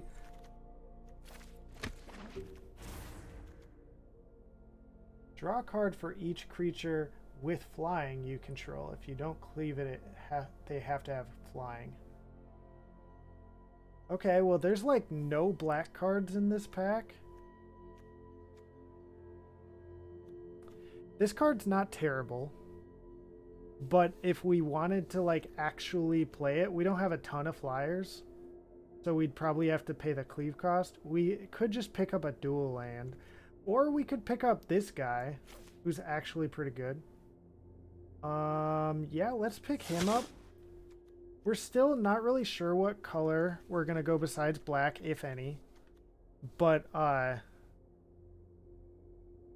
yeah, maybe this guy? I'll give it a shot, Andrew. We'll see. Okay, exile target non-legendary creature you control.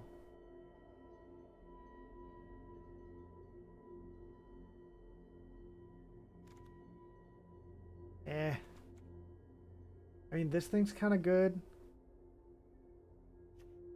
There's also Sigarda's Imprisonment, which is just nuts. Or like Moonrager's Slash, but we don't have a lot of werewolves, so like it's probably not going to be night very often. I'll take the imprisonment here. I think it's the best card. Ooh. Okay, there's not a lot of black in this pack either. I'm a little afraid that the opponent to my left is, or to my right is drafting black. But, whenever this and or one or more other vampires enter the battlefield under your control, create a blood token. Okay, I'm gonna take this just because it's like another sack outlet. Yeah, that's a good card for us. There's also Moonsilver Key, which is quite good, but let's take the dual land here. Oh, oh, this is a really good card. I love that card. I'm so happy to see one of those. Another person opened one of these? That sucks, dude. Oh, unless this... No, this isn't my pack. Let's take Lacerate Flesh. If we're going black-red, then Lacerate Flesh seems good. This might be playable, and this is probably playable. Okay. I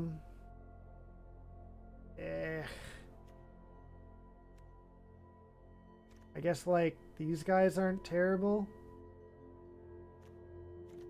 I'm gonna take... No, let's take this one. I don't know if we're gonna play him or not, but we'll take him. Here's some decent black. The Butler.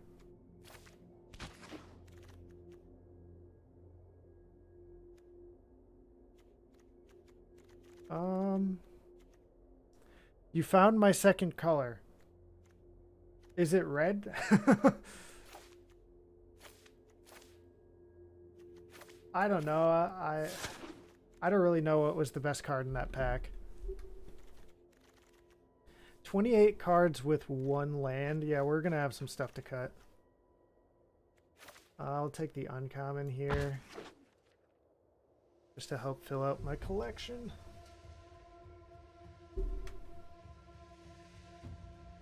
That's true, actually. A 4/5 for 4 is quite good. But it also has like that ability to make blood tokens, and it's got the sack outlet on it. Seems good. We have a decent amount of instants and sorceries, so that might be good. This is not a terrible card.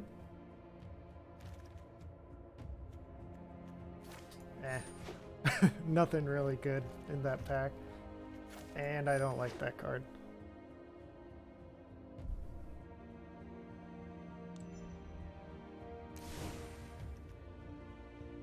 Okay, let's see here. How many vampires do we have? Just wondering. 1, 2...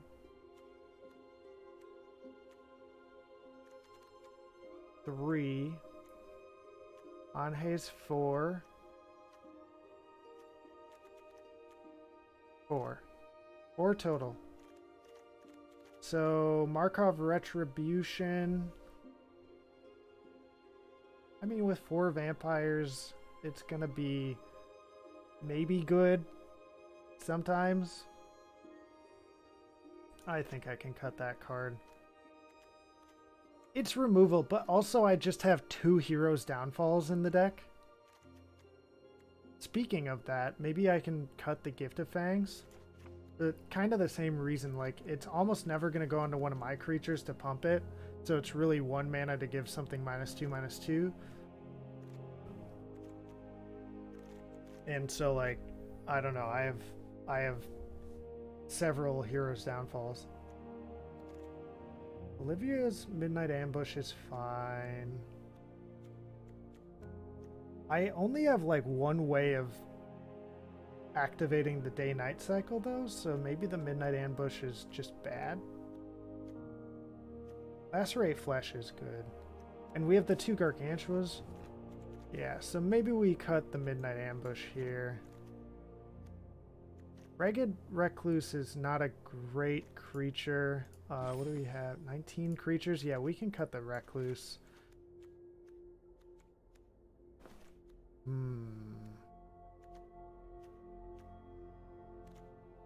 One more card to cut. What do we cut? What do we cut? Crawl from the Cellar can turn games around. Lightning Wolf is okay at best.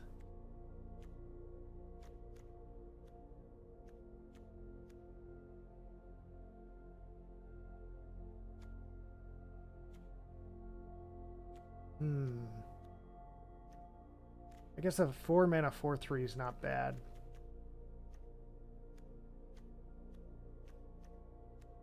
You have any suggestions for what I should cut, Andrew? I'm kind of thinking I just run the 41 card special, but what do you think? Anything bad left in the deck that I'm missing? Actually, hold on. How many instants and sorceries do I have for this? 1, 2, 3, 4, 5. That's enough to play the Elementalist, right? 4 mana 2/1 is bad, but a 4 mana 2/1 that gets me back a Hero's Downfall is like pretty good.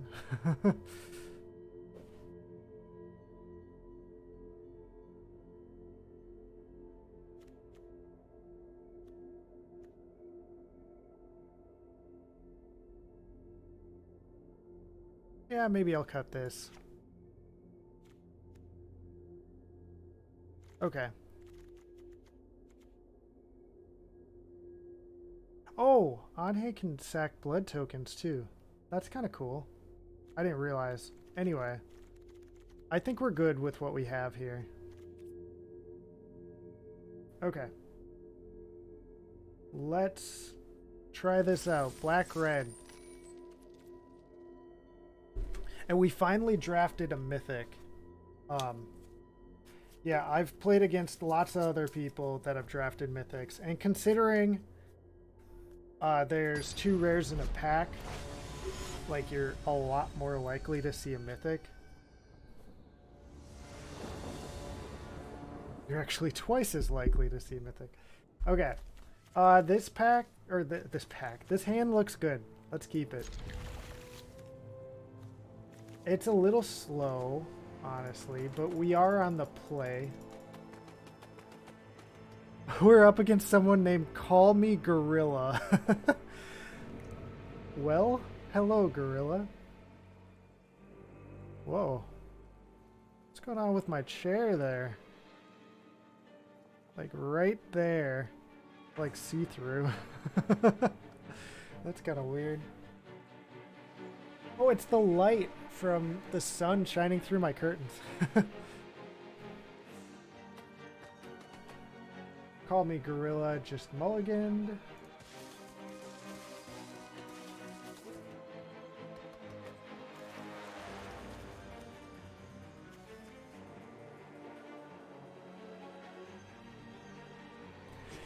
Yeah, if only that, I wish the way that they nerfed the top ability on this card wasn't the way that they nerfed it. I wish it instead read, whenever Anhe and or one or more other non-token vampires enter the battlefield under your control, create a blood token, rather than tacking on that triggers only once each turn thing at the end.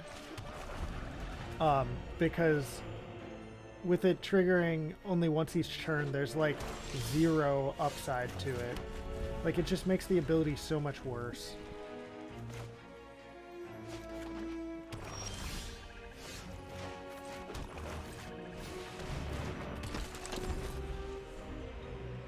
I mean, it can still trigger off tokens. Like, if you have a token generator of some sort, you can make 1 blood token a turn.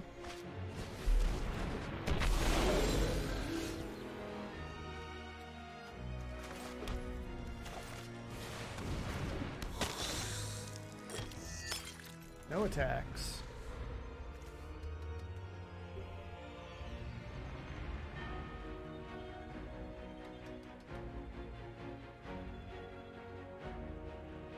Oh, we're up against a mirror. Right away in game 1. Yeah, this deck just feels really strong. I'm happy with the route that we ended up going. I think sticking like heavy black through the first several packs really gave us a strong base for the deck, and then we were able to expand out in the direction that was handed to us. Rather than trying to go like blue-black or something, trying to like force blue-black and then like ignore the really good red cards passed to us in pack 3.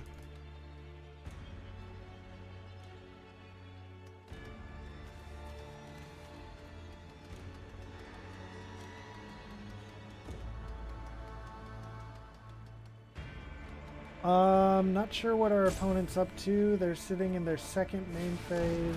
Okay. Belligerent Guest. Got it. Let's go Undead Butler.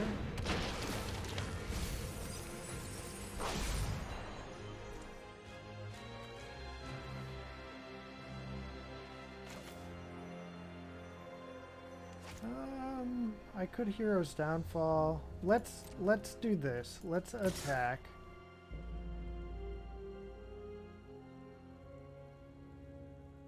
I think I'm gonna attack. And then I can activate Anhei, sacrificing the Undead Butler to flip the farmer if I need to.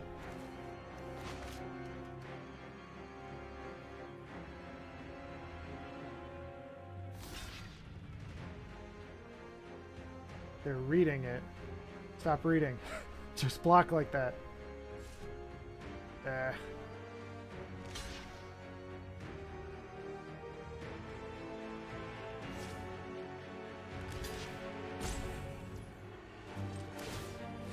Okay, Butler's going down. Trigger, flip. Let's see here. I have no creature cards in my graveyard, so I'll decline this.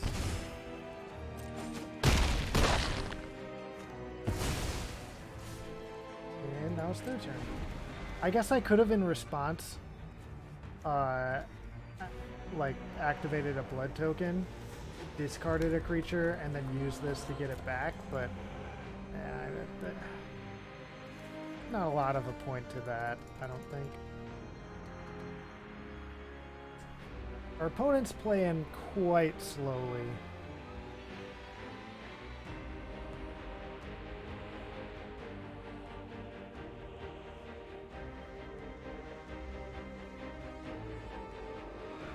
Yeah, I mean, or we could just wait till we like discard a mountain that we don't need or something. Either way, you're right. It would have been a free card because the activation cost of discarding a card to this, like, we could have returned it with that. But now we also have a creature in our graveyard that we could return with something else if we want to.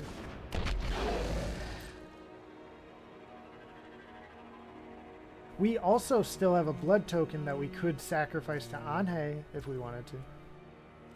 Okay. So, plan here. Shoot the Belligerent Guest. Do I do it before or after blocks? If I attack, they block with the guest there. Then shoot it. That would lose us 4 life and 4 damage on them. Yeah, let's shoot it before combat. The upside would be if they block, and then we force them into blocking with a Brimstone Vandal, but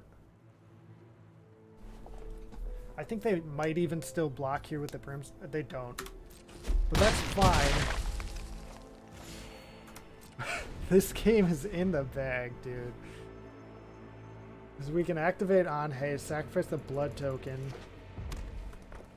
drain for 2. Yeah, and then I have 2 swingers next turn.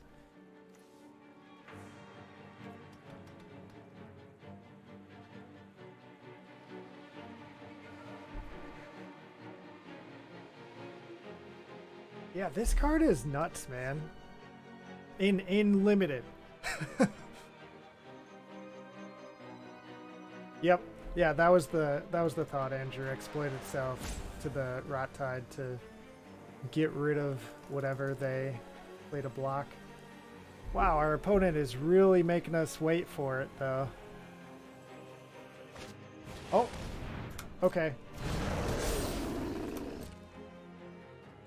Are you going to attack me? No? Okay.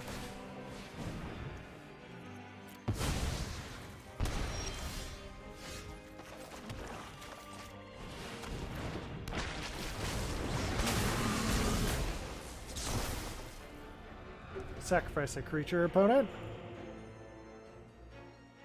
It doesn't matter, though. They have to sacrifice a creature, regardless of which one they sacrifice.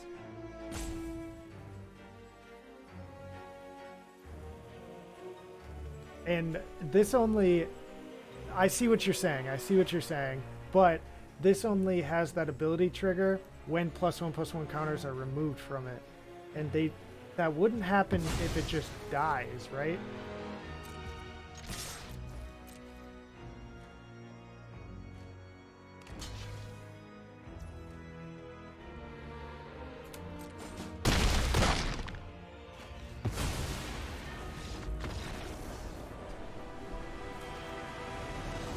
That's fair. Maybe that's how it works.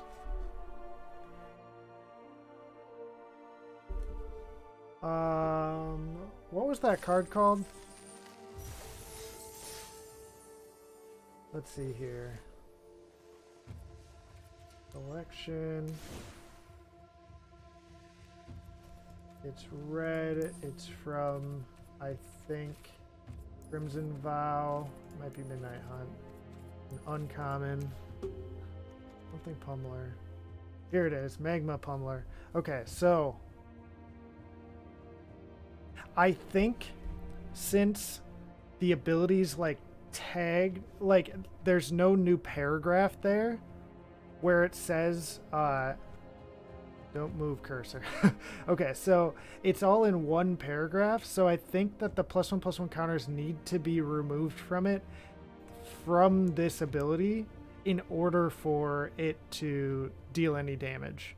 I could be wrong, but I think it would need to be a separate ability for it to always do the damage should the counters be removed.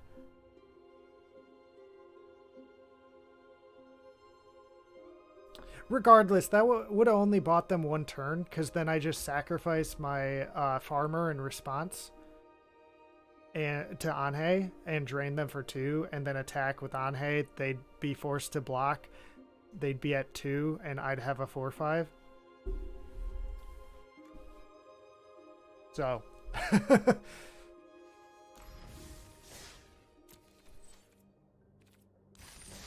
All right. Game 2.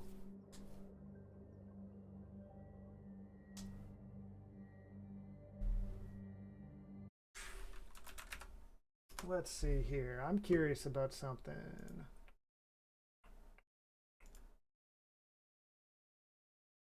Okay, cool. Okay, normally I would be a little skeptical on this hand since we only have 2 lands, but we have 2 2-drops, one of which is our rare. So let's keep this.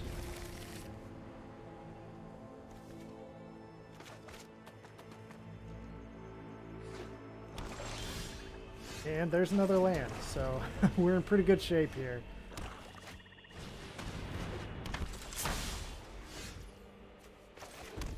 Two-one flyer seems good.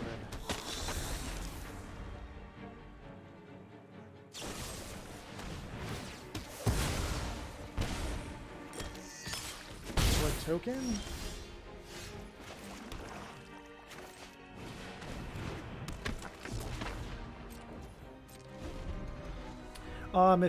So I could activate the blood token here, but if we wait until next turn, we could potentially activate the blood token, discard the awakening, and then pay a black to get back our bloodcaster.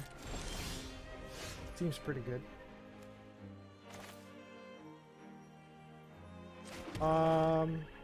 If we do that this turn, actually, we can just straight up play the bloodcaster. So let's do that.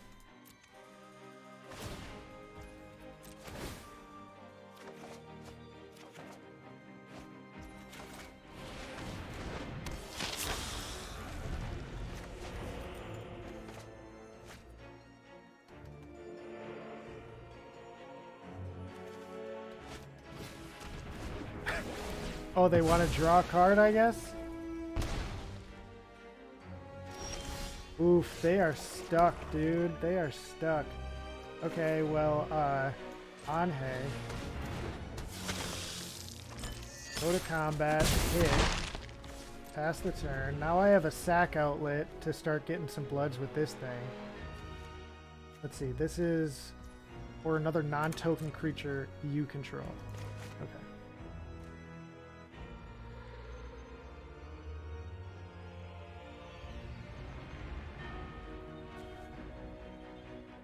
So this doesn't flip until you control 5 or more blood tokens. Man, our opponent is still stuck on 2 mana? That sucks. They just scoop. Yeah, that game was basically over. Hey! We made it to platinum. Let's go!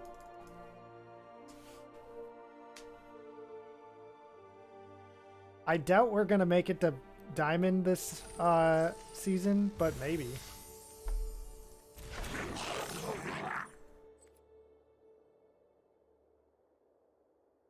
I've never made it to Mythic in Limited. I've made it to Mythic in Constructed before, but never Limited.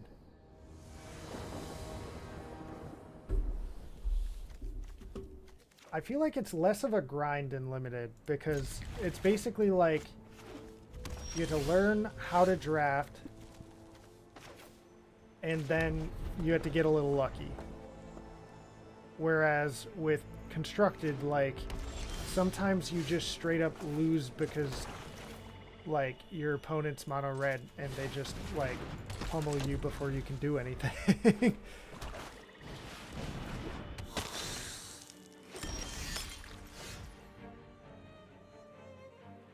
Oh, okay. Well, then I was right for the wrong reason. I thought it was because it was all in one chunk of text, but I guess that's not the reason that it wouldn't do that. But anyway.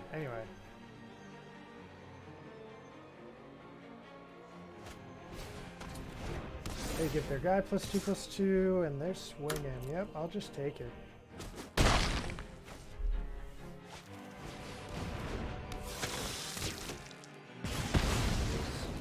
2 damage. Ouch. Socialite coming down. Create a blood token. No attacks.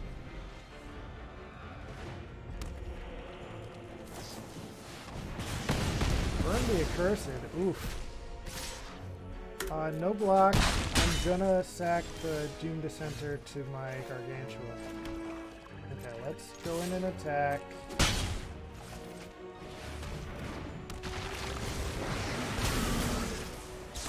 Back it to the Gargantua, make it 2/2. You sack your 2/2. And now we're back in this. Anhe. Ah! That's scary because we're only at 10. Where's our Anhe? We need it.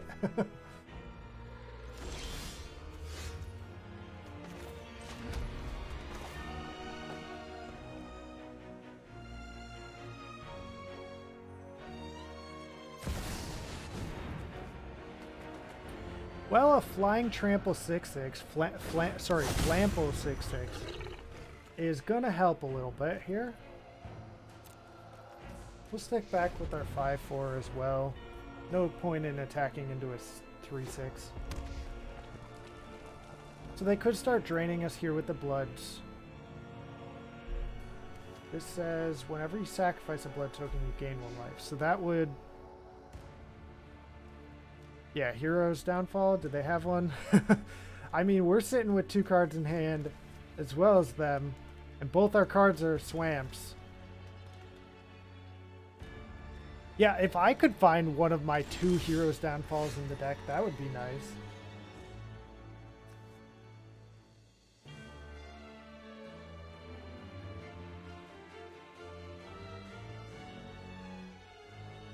Okay, so let's start off with chucking this swamp to our blood token.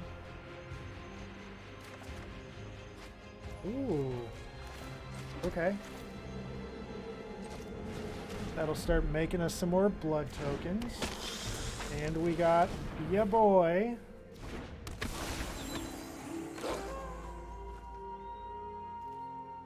Six coming in the air.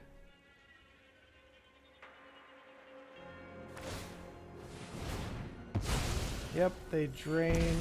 They gain 3, I lose 2. And they take 6.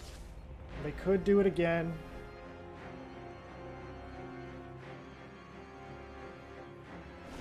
But they choose not to. Interesting.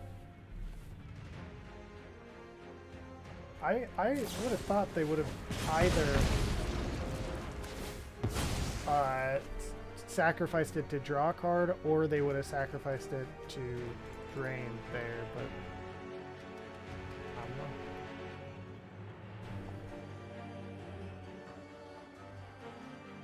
Well, that makes a blood token for me.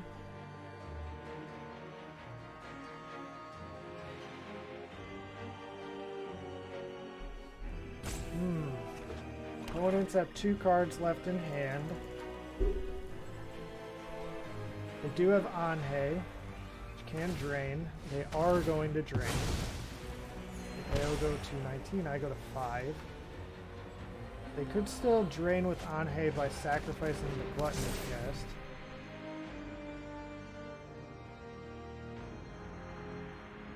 If they swing here, I'm definitely going to kill Anhe. Okay, they don't.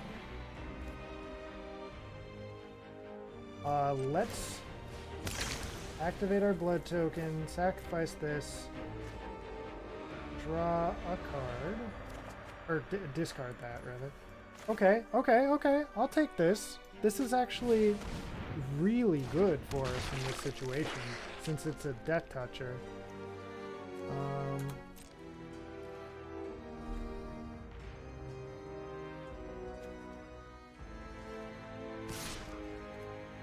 We're only gonna attack with our 6/6 flyer. Yep.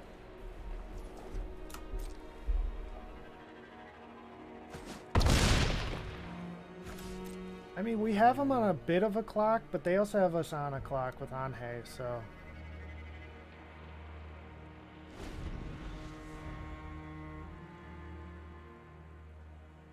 If only we could draw our own Anhe. We have so many creatures to frickin' sacrifice.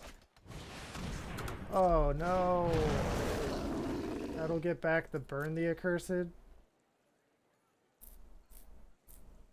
Or maybe the other one.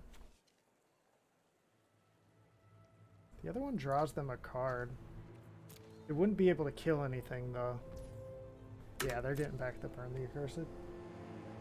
It's also fodder to sack to Anhe.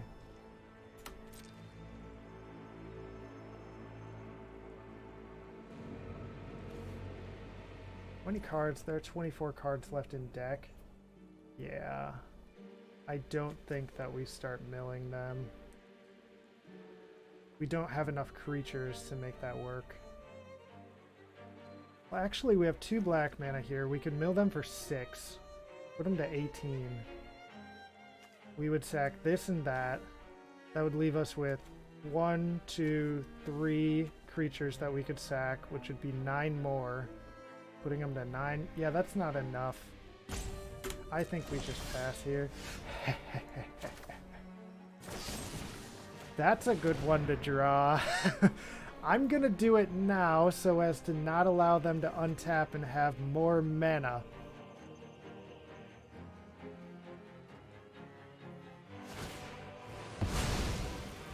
Yep, they drain. Anhe goes away. They now still have this, which burns us for 2.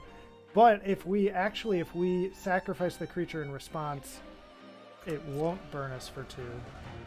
If we swing out with the team here, they block the Gargantua. They take 1, 2, 8 plus 4 is 12.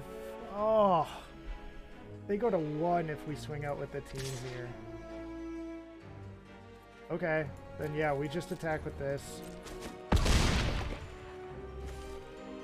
Okay, yep, here go. So I think we can prevent the 2 damage from the Burn the Accursed here. with the Lord of the Forsaken.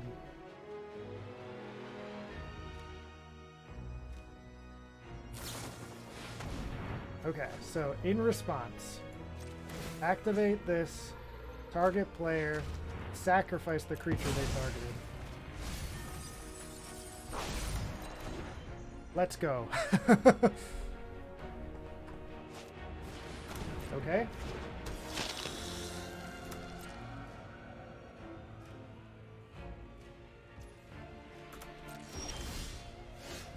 Okay, it's not quite game.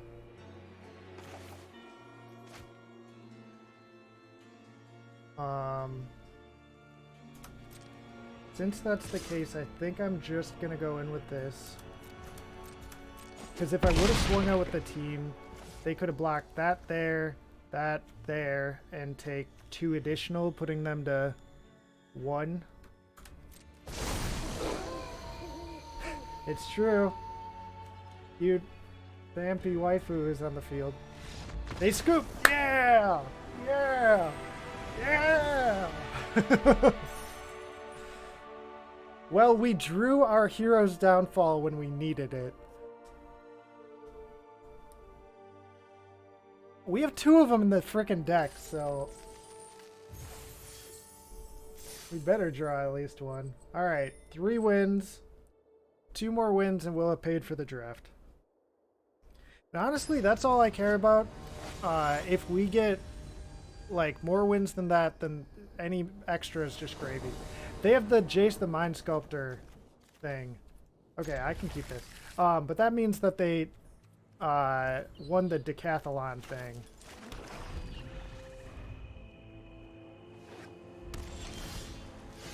Ooh.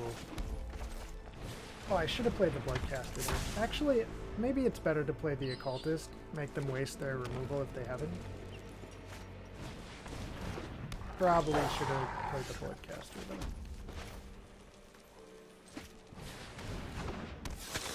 Okay, no attacks. I'm gonna keep back my Occultist to block. If we could draw a Swamp, that would be great. Yeah, let's block. Draw a card, make a blood token. Okay. We'll still draw a card and make a blood token.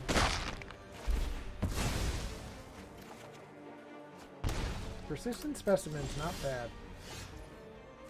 Okay, let's play out the Specimen. Play out the Vampy. And now it's your go.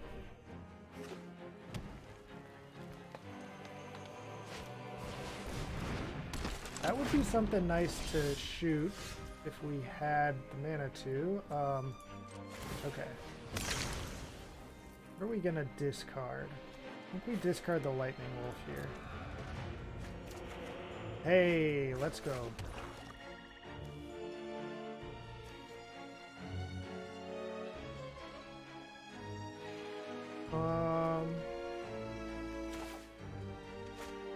Yeah, I think I'm just gonna pass the turn here then.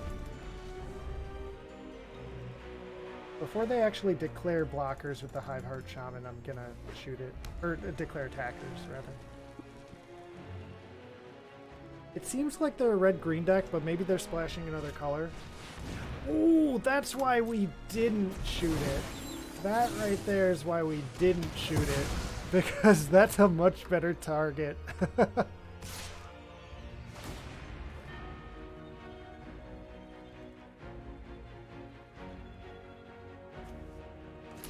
Yep, Specimen's going under the bus. Hey, we drew another hero's downfall.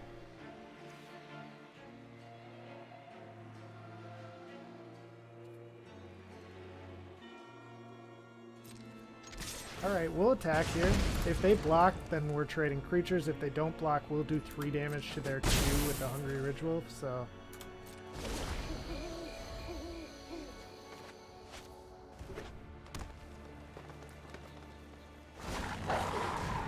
Oof. That is a big boy.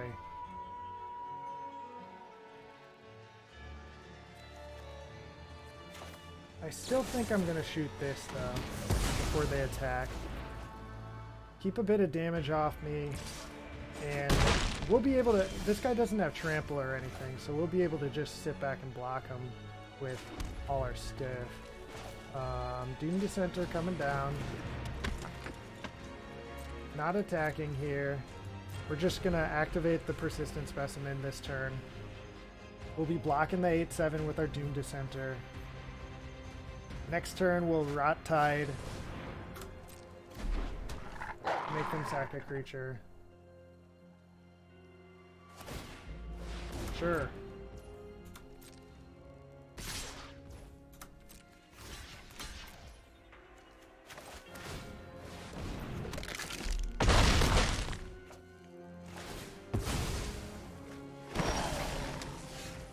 Okay, so we could Rot Tide.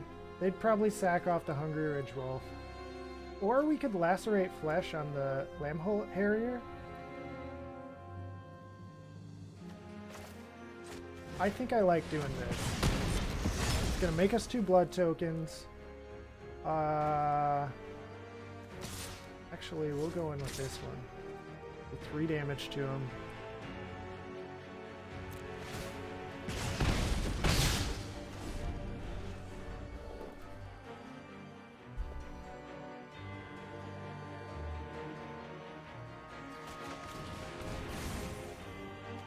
+1/+0 and Trample. Well, Trample is not good for us, so we're going to block like that. We won't block with the Persistent Specimen because Trample. Do they have, like, Double Strike?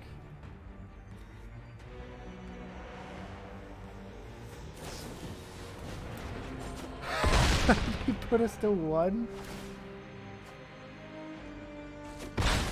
Oh no! The Trample on the Ridge Wolf!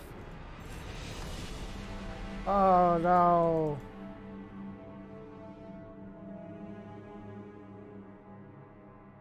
Yep, they got us. They had a sweet deck. They had that mythic rare that is very scary. I mean, I killed it off right away, but it was a very scary one. Maybe it would have been worth it to kill off the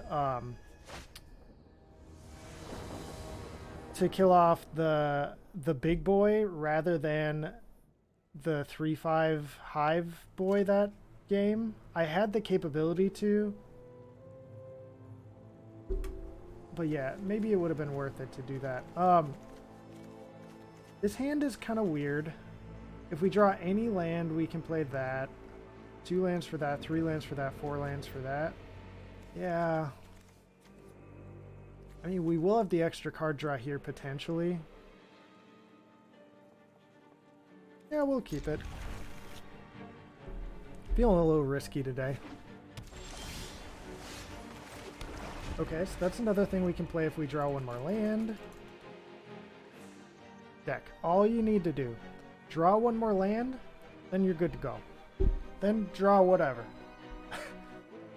Just within the next couple of turns, 1 more land.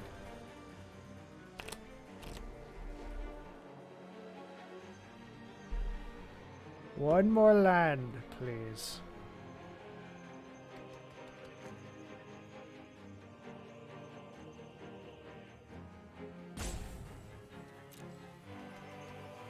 Opponent. Our opponent is really in the think tank about what to do on turn 2. Maybe they just lagged out.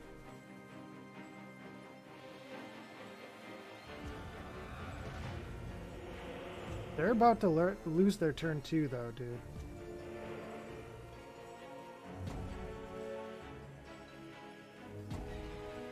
Okay, yeah.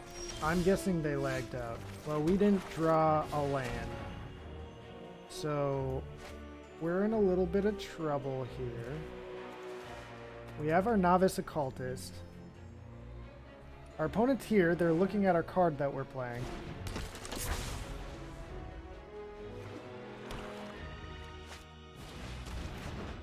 Are they going to exploit? Hey, we drew a Swamp. Let's go. Let's go, baby. No attacks. I'll block their Mind Leech Ghoul if they attack. I'll still block their Mind Leech cool if they attack. Okay.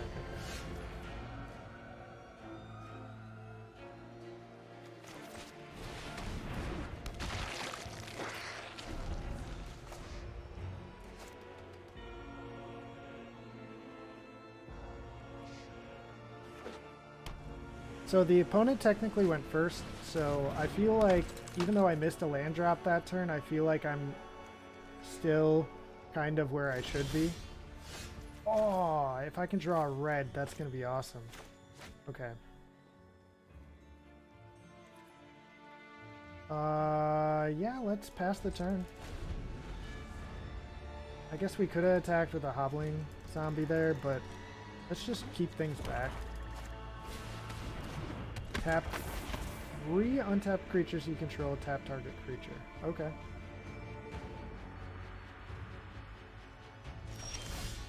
Hey, yeah!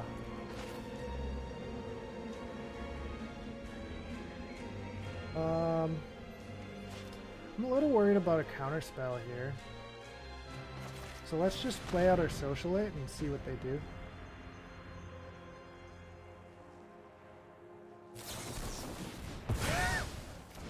Look at that call.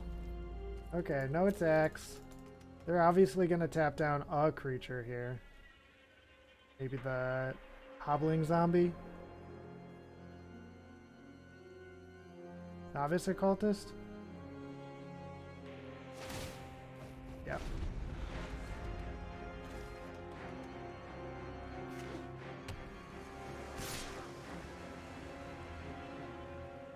So if I block with the hobbling zombie, I'll get a 2/2 Decayed, and both of our desperate farmers will flip. Yeah, I'm not going to block here. Are you kidding me?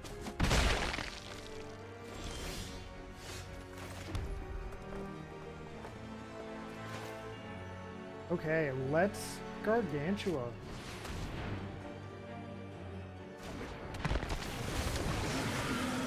Novice occultist goes down. Trigger, trigger, trigger. Flip our boy. Draw a card, lose a life. Each opponent sacks a creature.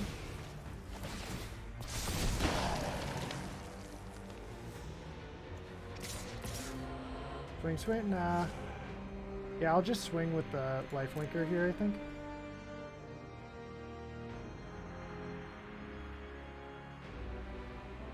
They could trade. They could either trade the Wrangler and the zombie token, or just their own harvester. Or they could just take it. We'll see what they think. Or they could Hero's Downfall. That's also a valid option.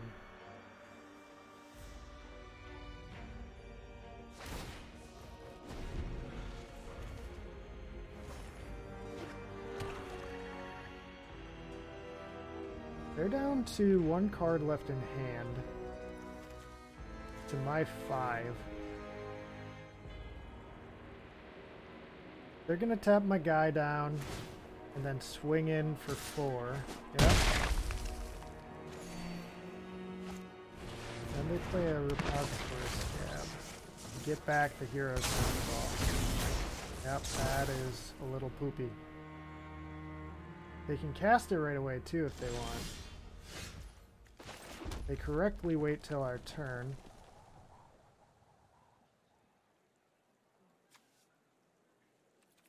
Okay, let's go to combat.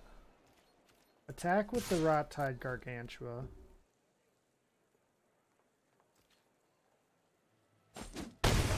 They take 5. Now let's Mounted Dread Knight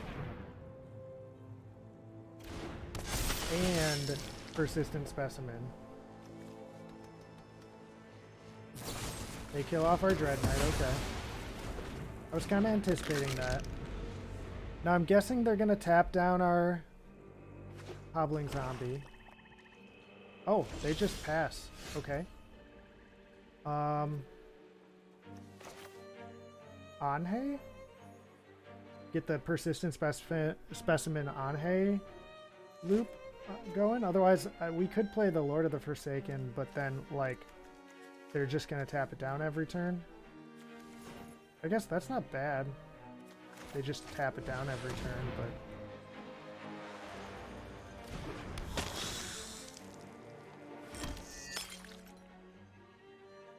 Okay, let's go to combat, see if they tap down our guy. They don't, so I'm gonna swing with them.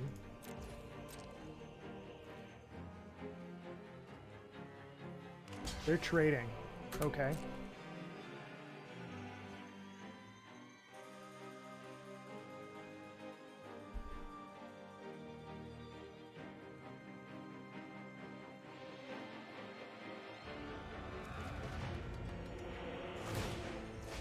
Yep, they tap down on hay. Okay. Now their lifelinker's gone.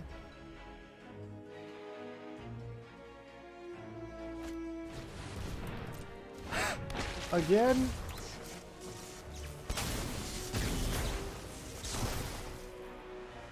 Well, that's pretty poop. Obviously they shoot on hay. We're gonna sack the blood token in response. It's fine though, we have this Edgar's Awakening to get her back.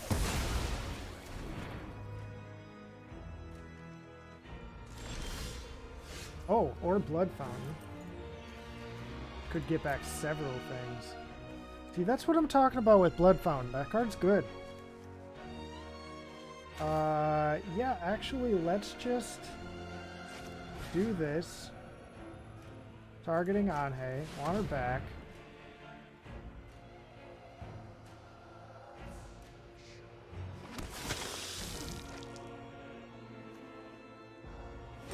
Play out our Blood Fountain.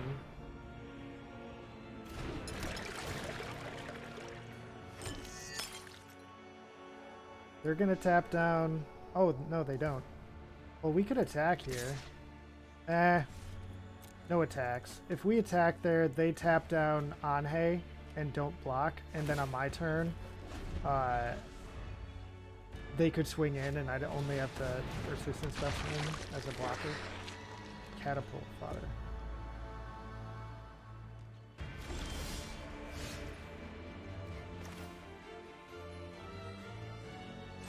Okay, well now we have a lot of stuff to sack to Anhe. Also, we could use the Blood Fountain to get back several things.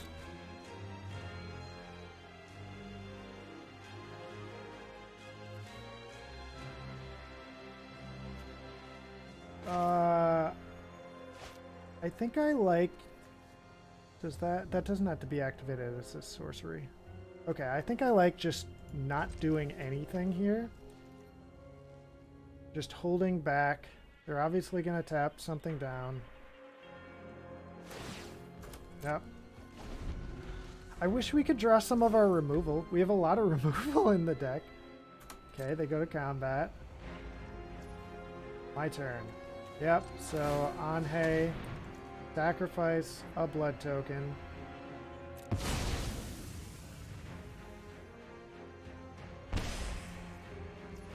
Anhe, sacrifice Persistent Specimen.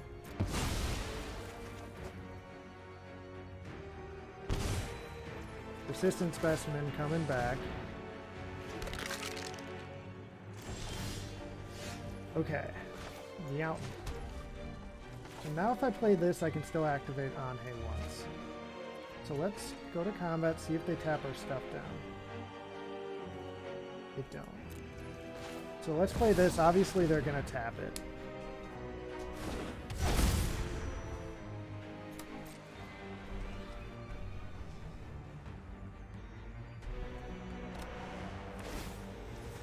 Yep. They tap the Lord of the Forsaken. They have their own Blood Fountain. They could get back Doom Dissenter, Desperate Farmer, or Mind Leech Ghoul. Okay?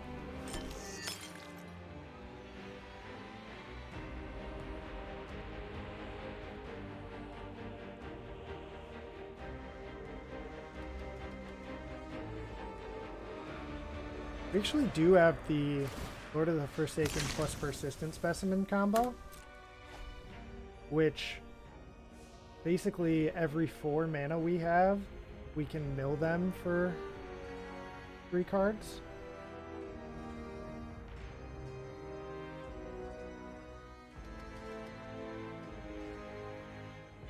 That's not bad. What do we have in exile? Exile tab or something. Okay, they return 2 creatures. Yep. This is going to be a little annoying because now they're going to have more stuff to tap our stuff down with. They'll be able to do 2 instances of the tapping each turn. Okay. Activate on hay, sacrificing the blood token to drain. Ooh. I can put a +1/+1 counter on a zombie, so onto my hobbling zombie, and then return like the mounted Dread Knight or the Rottide Gargantua to our hand.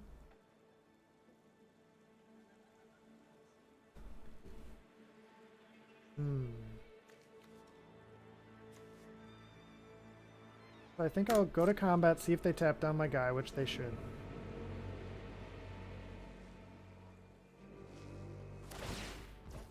Yep. No attacks.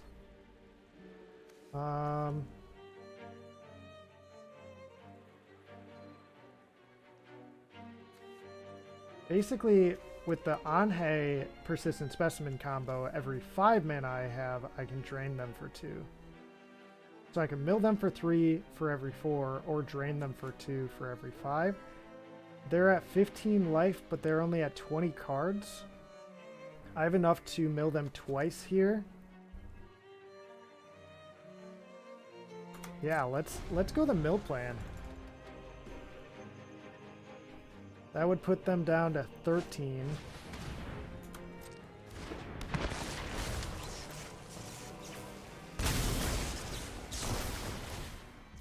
Yep, they get a couple more creatures.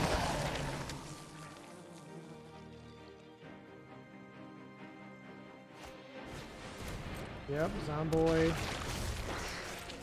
If they sack one of these, they're not going to get double zombie, or zombie token. Okay, they sack one of the 3/3s, so that will get them double zombie token. We have to exile a card from our hand.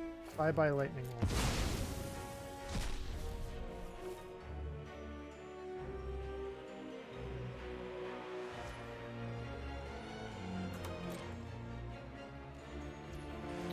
Okay. Sacrifice another creature. Target player mills 3. Sacrifice this creature.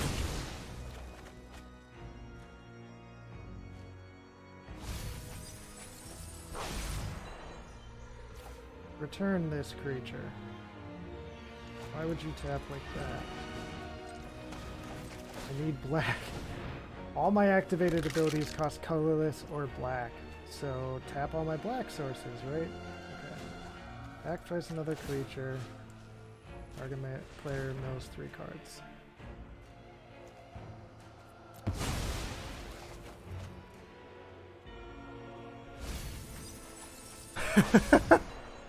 Hey, I gotta work for a living too. Alright, well it was good seeing you, Andrew. Have fun working.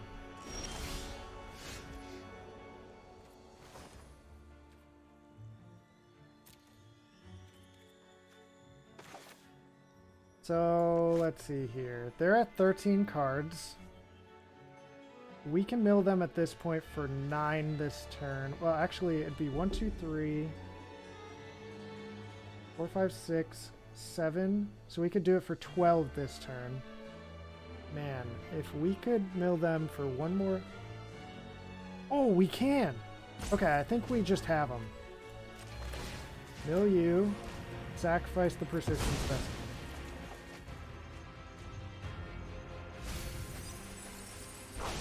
Make sure to tap red, red. Return you. Oh, we can't. Oh, we're 1 black source short. Oh, gosh. Okay, actually, yeah. Yeah, we're 1 black source short. If this mountain was a swamp, we could have done it. Darn. Alright, well, hopefully they don't kill us this turn, but we can just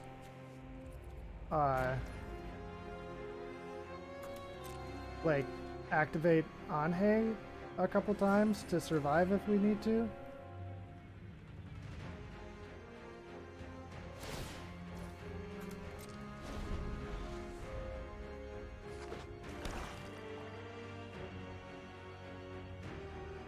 they can do 1, 2, 8, 9, 10, 11, 14, 15, 16 damage this turn. They're looking at stuff in their graveyard. I don't know what that last card in their hand is, but yeah, all I gotta do is mill them 3 more times, and they dead. Yep, they just scoop. Alright, we got there. See you later, guy.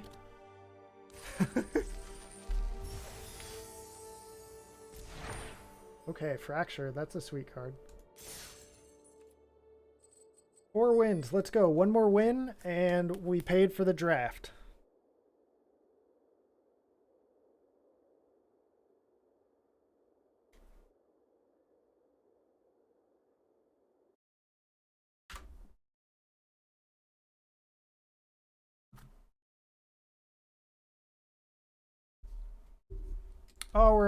We're against a diamond rank, dude. Ugh.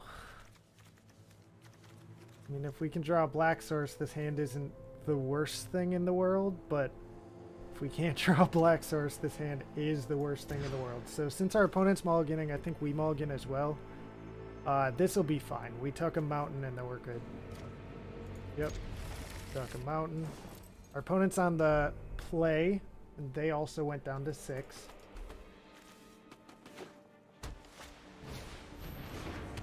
Oh, that first striker kind of hurts. Okay. We drew a Hero's Downfall, though, which is good. Oops.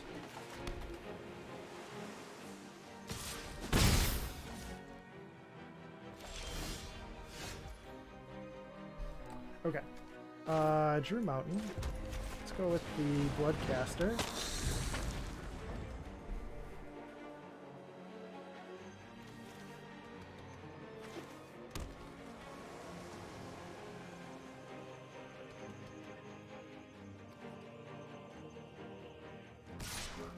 No blocks, obviously. It's a first striker. They just passed the turn. That's a little suspicious. Okay, play a land, go to combat, attack. Hit for 2. Play a vamp. Pass the turn. We have enough mana now to cast our Mounted Dread Knight on 5, so I think we're sitting pretty good.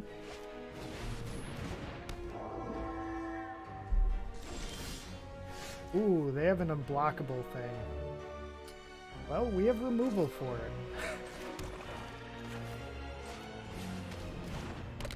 Play our Persistent Specimen, go to combat, swing here, and pass the turn.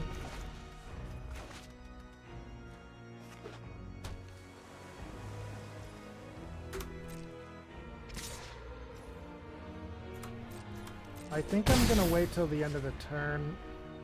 I want to make sure there's not a better target for this.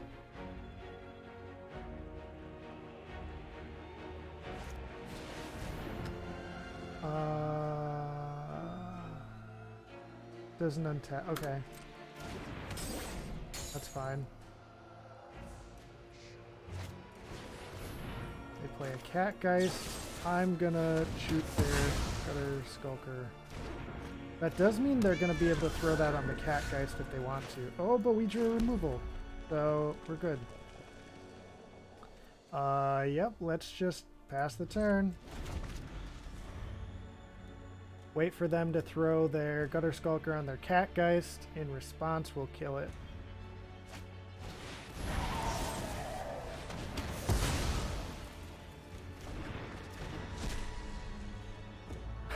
They're like, wait a minute, did you put that Hero's Downfall back in your hand? No, I had 2 of them.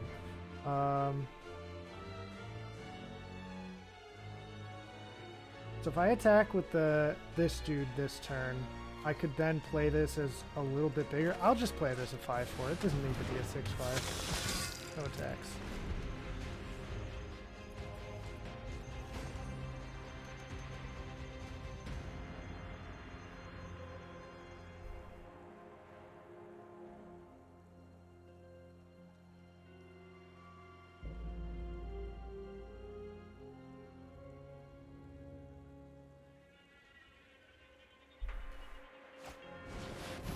Skyward Scab. They only have one creature in their graveyard, so they can't draw a card off of it. That's a swamp. Let's go in with our 5/4. Bam!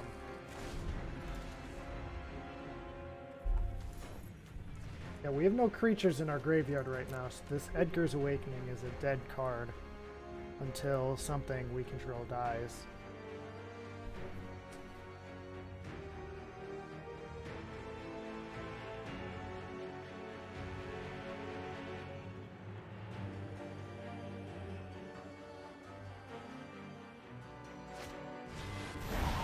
We put the Cat-like Curiosity onto their Skywarp Scab, which we're not going to be able to deal with. I think all the rest of our removal in our deck is damage-based and doesn't deal enough damage. So let's go to combat here. Hit.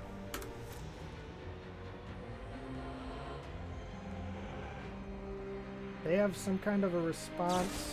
Yep, Fierce Retribution. Okay, well, that warrants an Edgar's Awakening.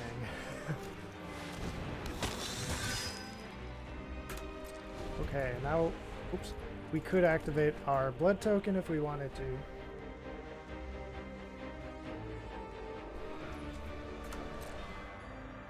Yeah, that card draw is gonna kill us.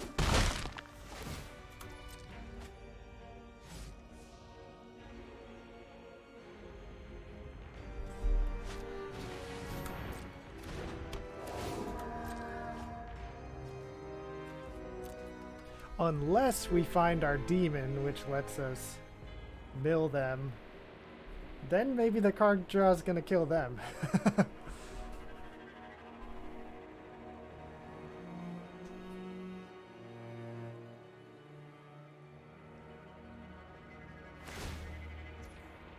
They discard another Shipwreck Sifters, so they put +1/+1 counter on their first Shipwreck Sifters. There's a Repository Scab. They're going to be able to get back the Fierce Retribution. Yep. What you gonna sack? Probably the... Yep. Yep, Fierce Retribution goes back to their hand. It's my turn. Do I want to discard this? Probably not. Ooh, that's actually not bad. We can use that to kill something.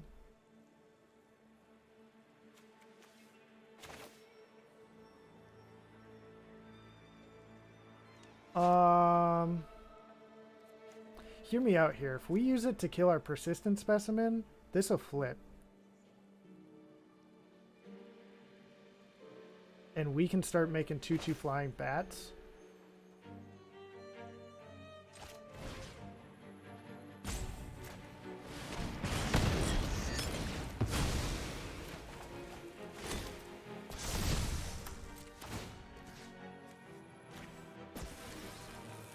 Okay,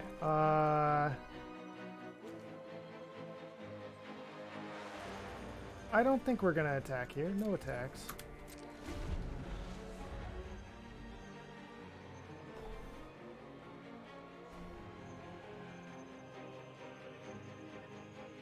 That might have been a waste, but I don't know. It's kind of fun. We also now have blockers for their Skyward Scab, which we were thinking we weren't going to be able to deal with. I think I'm just going to let it hit this turn.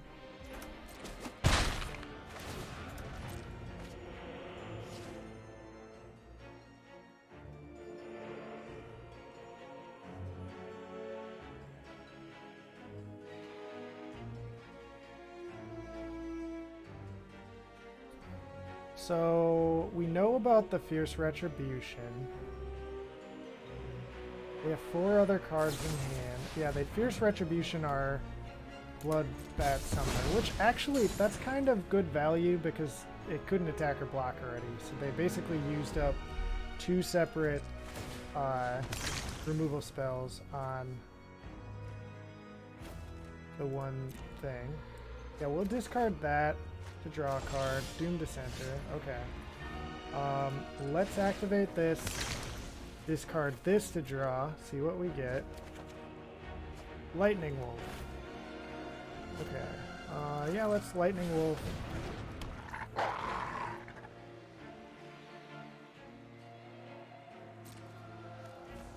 We can hit with that, put them to 9. We could also turn this sideways. It would trade for one of their guys. Yeah, let's just attack with the 2/2 flyer.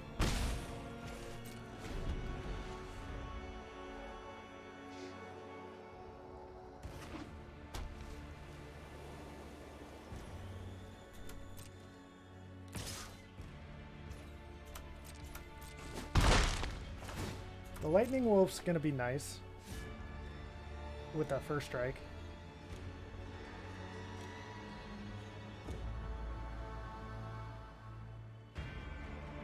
They're looking at it.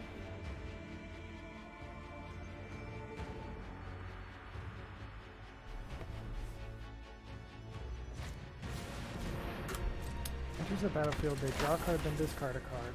Man, we could really use that demon right now. It'd be a flying 6/6, which could actually deal with this.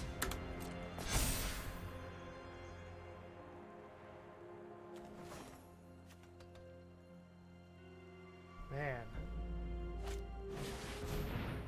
The guard is imprisonment, okay? Yeah, I feel like Doom Dissenter's not really doing it for us, so let's see what we can get instead. Rot-Tide Gargantua. Now that does it a little more for us. First, let's crack a blood token, discarding this here swamp to draw. Alright. Then let's Rot-Tide Gargantua, sacrificing this bad boy. Make them mill, or not mill, sacrifice a creature. They'll probably sacrifice, yeah, that guy. Bat's going in for 2.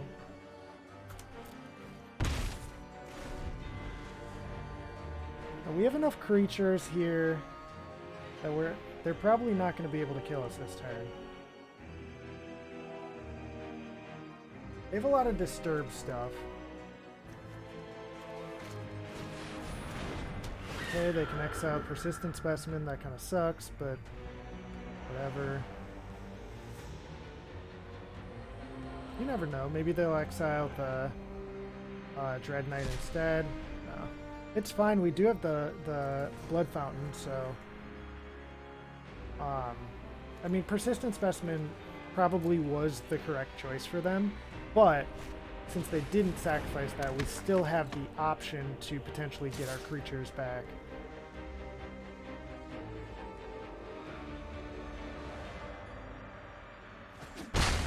Okay, so they hit for 2, draw a card. With 19 cards left in deck, that's the same amount as we have. Ooh, there's our boy! There's our boy! Okay.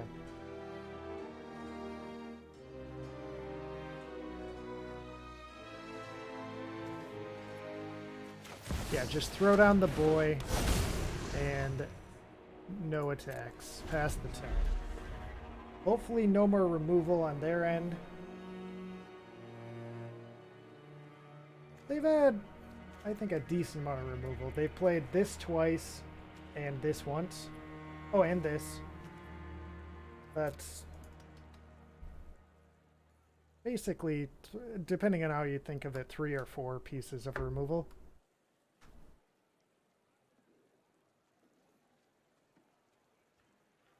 Well, the flyer was very good there.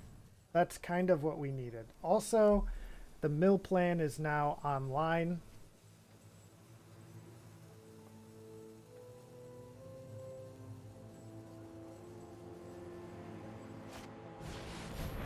Okay. Being that we're at 5, we're in the hot seat a little bit. So if they play enough stuff, they could just run us over, like, next turn.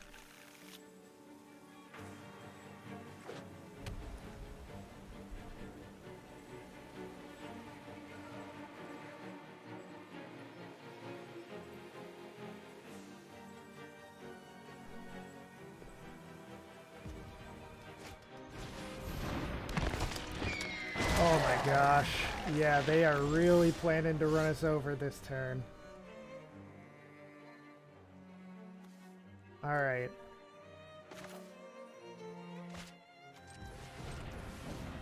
I think we go 3, 4. Throw down a socialite. Makes a blood token.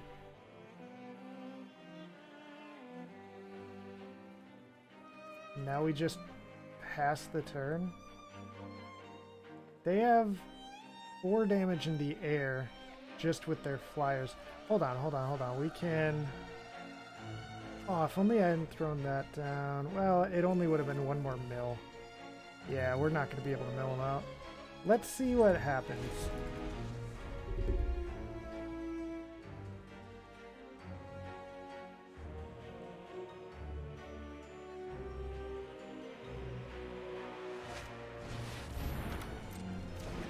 Okay.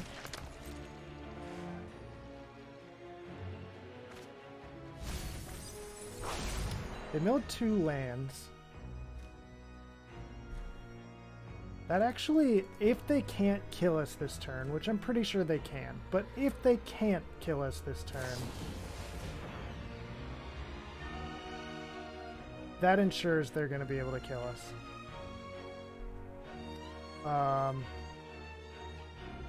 Yep.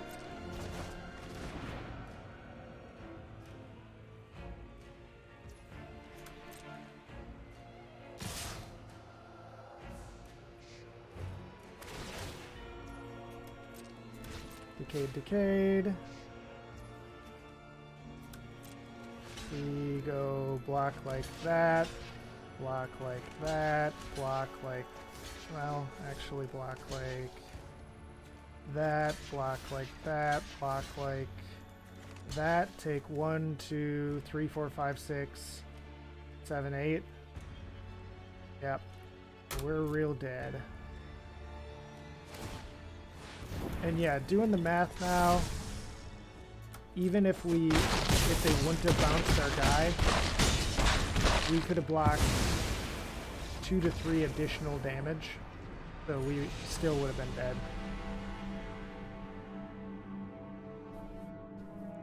Yeah, that was unfortunate, but we just didn't draw our answer soon enough. Okay. Game match. If we lose, then we're out, and we won't have made up the cost of the draft, which will feel bad. Alright, this is looking fine. We can turn 1 Blood Fountain, make a blood token. Turn 2, potentially use it to... Oh, they're duressing us. Non-creature, non-land. Okay, they take the Blood Fountain. Turn 1 duress is really good, but duress in general I feel like is not a great card for limited, because you play a lot of creatures, so non-creature specified on the discard spell is not going to be amazing.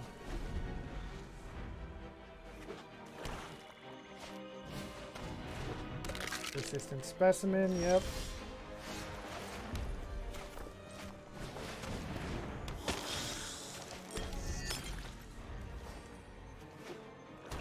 They only know about the Edgar's Awakening in our hand now. Jeez Louise, dude. Removal.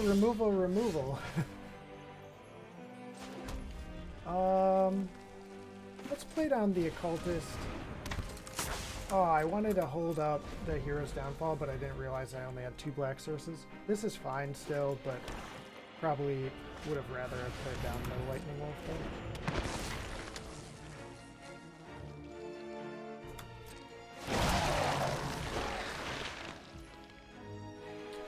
Now the question here is, do we, in response to the Edgar's Awakening thing? I think we do.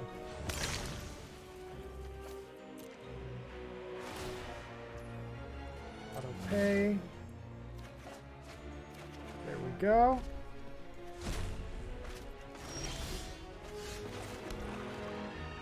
Okay.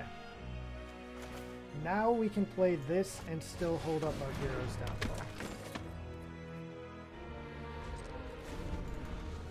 So that worked out.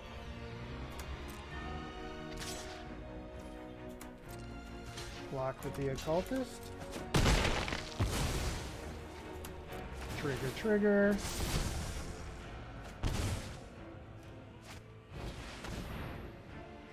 Sure.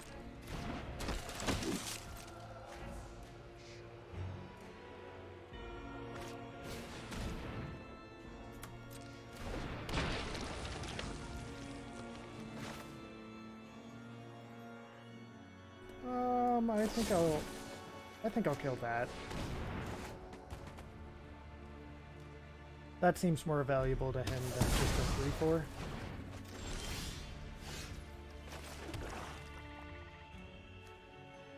We do have a creature in the graveyard. We could get it back with that.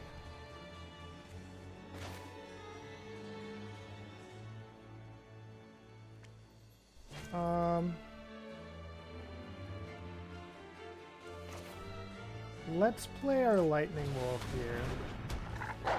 And let's get back our creature. Submit 0.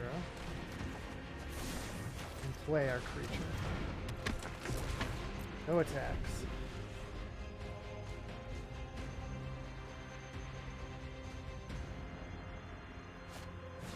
Another one.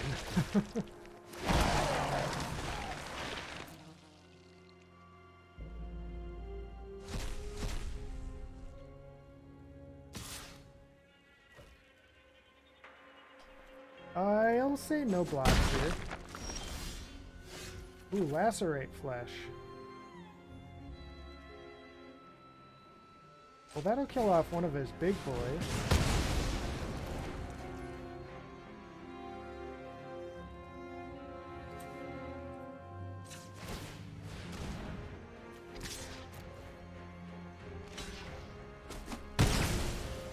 Alright, cool.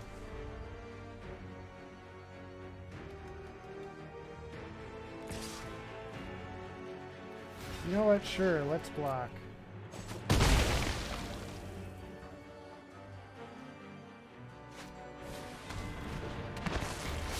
They can exploit. If they do, they can destroy target planeswalker. So it's just a 3/3. Okay. Well, I think we just play this as a 5/4.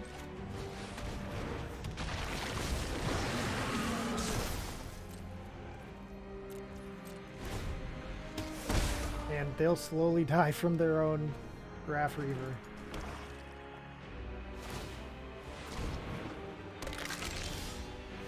Hey, Hero's Downfall. That's a nice one to keep in hand. I say no attacks here.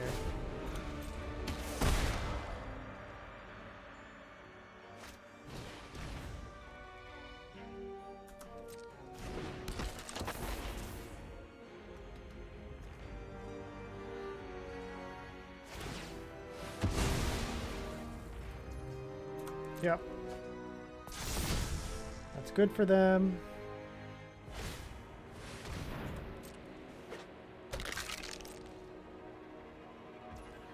We have nothing else to do, so might as well just hold on to our Hero's Downfall for now. I need to throw it away right away.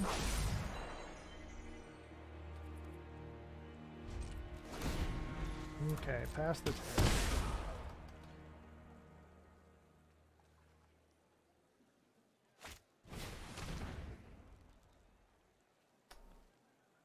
They're growing their guy to return that other guy.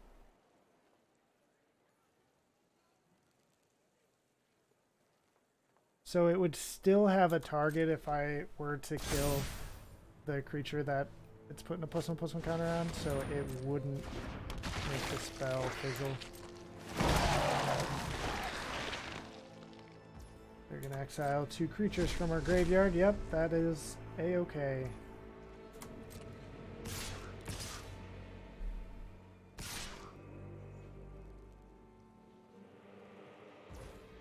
We'll kill off their 4/4 here.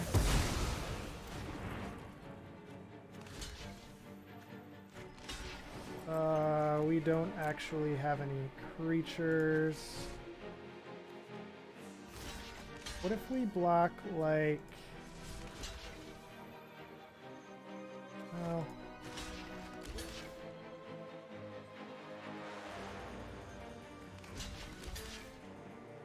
Yeah, let's block this.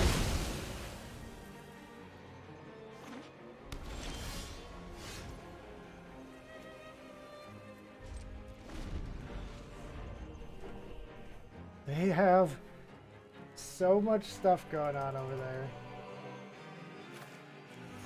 We're at 16 cards in deck. How'd we get so low? They're at 19. How did we draw so many cards? I realized we like milled ourselves. Oh, I think we drew 1 or 2 cards with that, and then we milled ourselves with this. Okay, so block like this, block like this.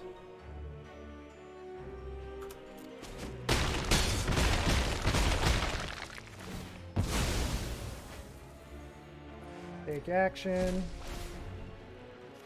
Turn our Gargantua to our hand. They lose all their tomboys.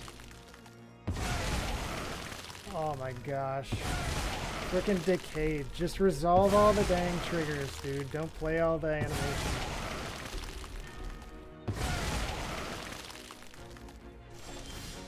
Ooh. It's our boy. Yeah, we're gonna play this out.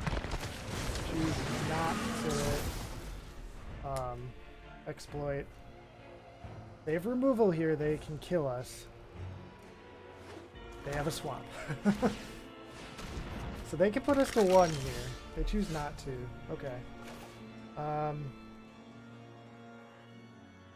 Yeah, let's play this. And then pass the turn.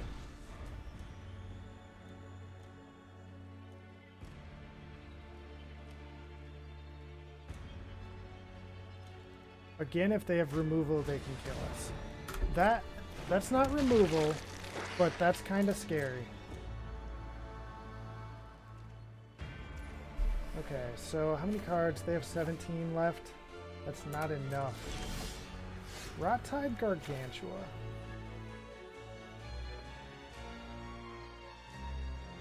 Well, I can just play 2 creatures here.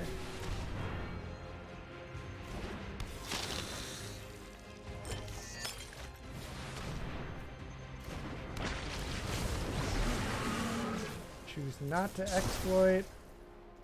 Go in with the 6/6. They can drain me for 1 here. Then on their turn, if they swing out with the team, I block the 3/4, the 2/2, another 2/2, take 5. Oh gosh. They just passed the turn. Wait. What?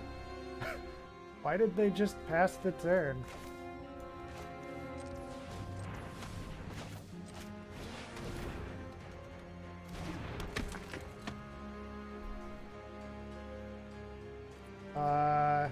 Then I'll just pass the turn.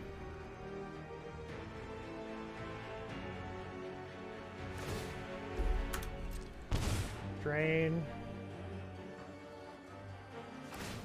Drain. They have enough to drain twice.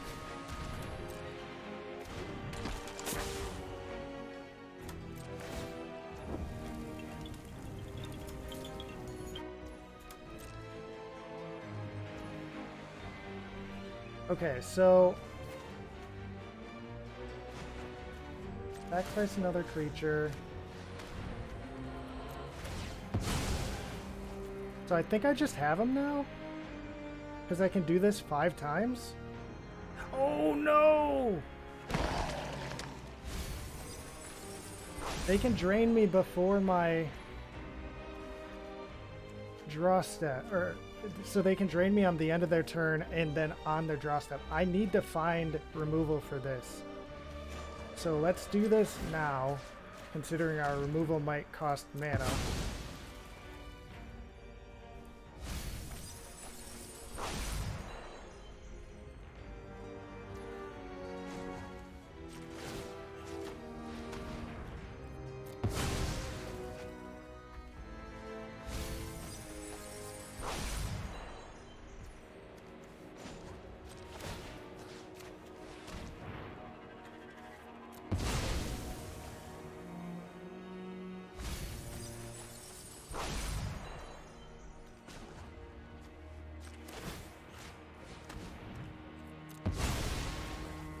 Might have been a mistake to do it now. Maybe I should have waited till after I attacked.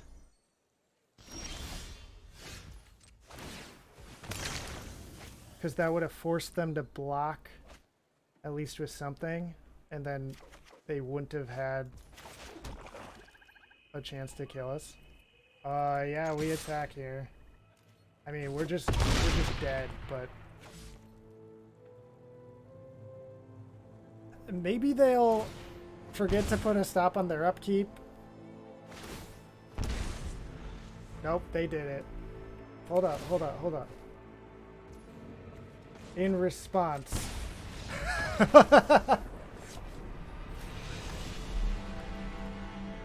Alright, well, yeah, I think the correct play there was to actually wait until my turn, attack with the team, and then sacrifice everything.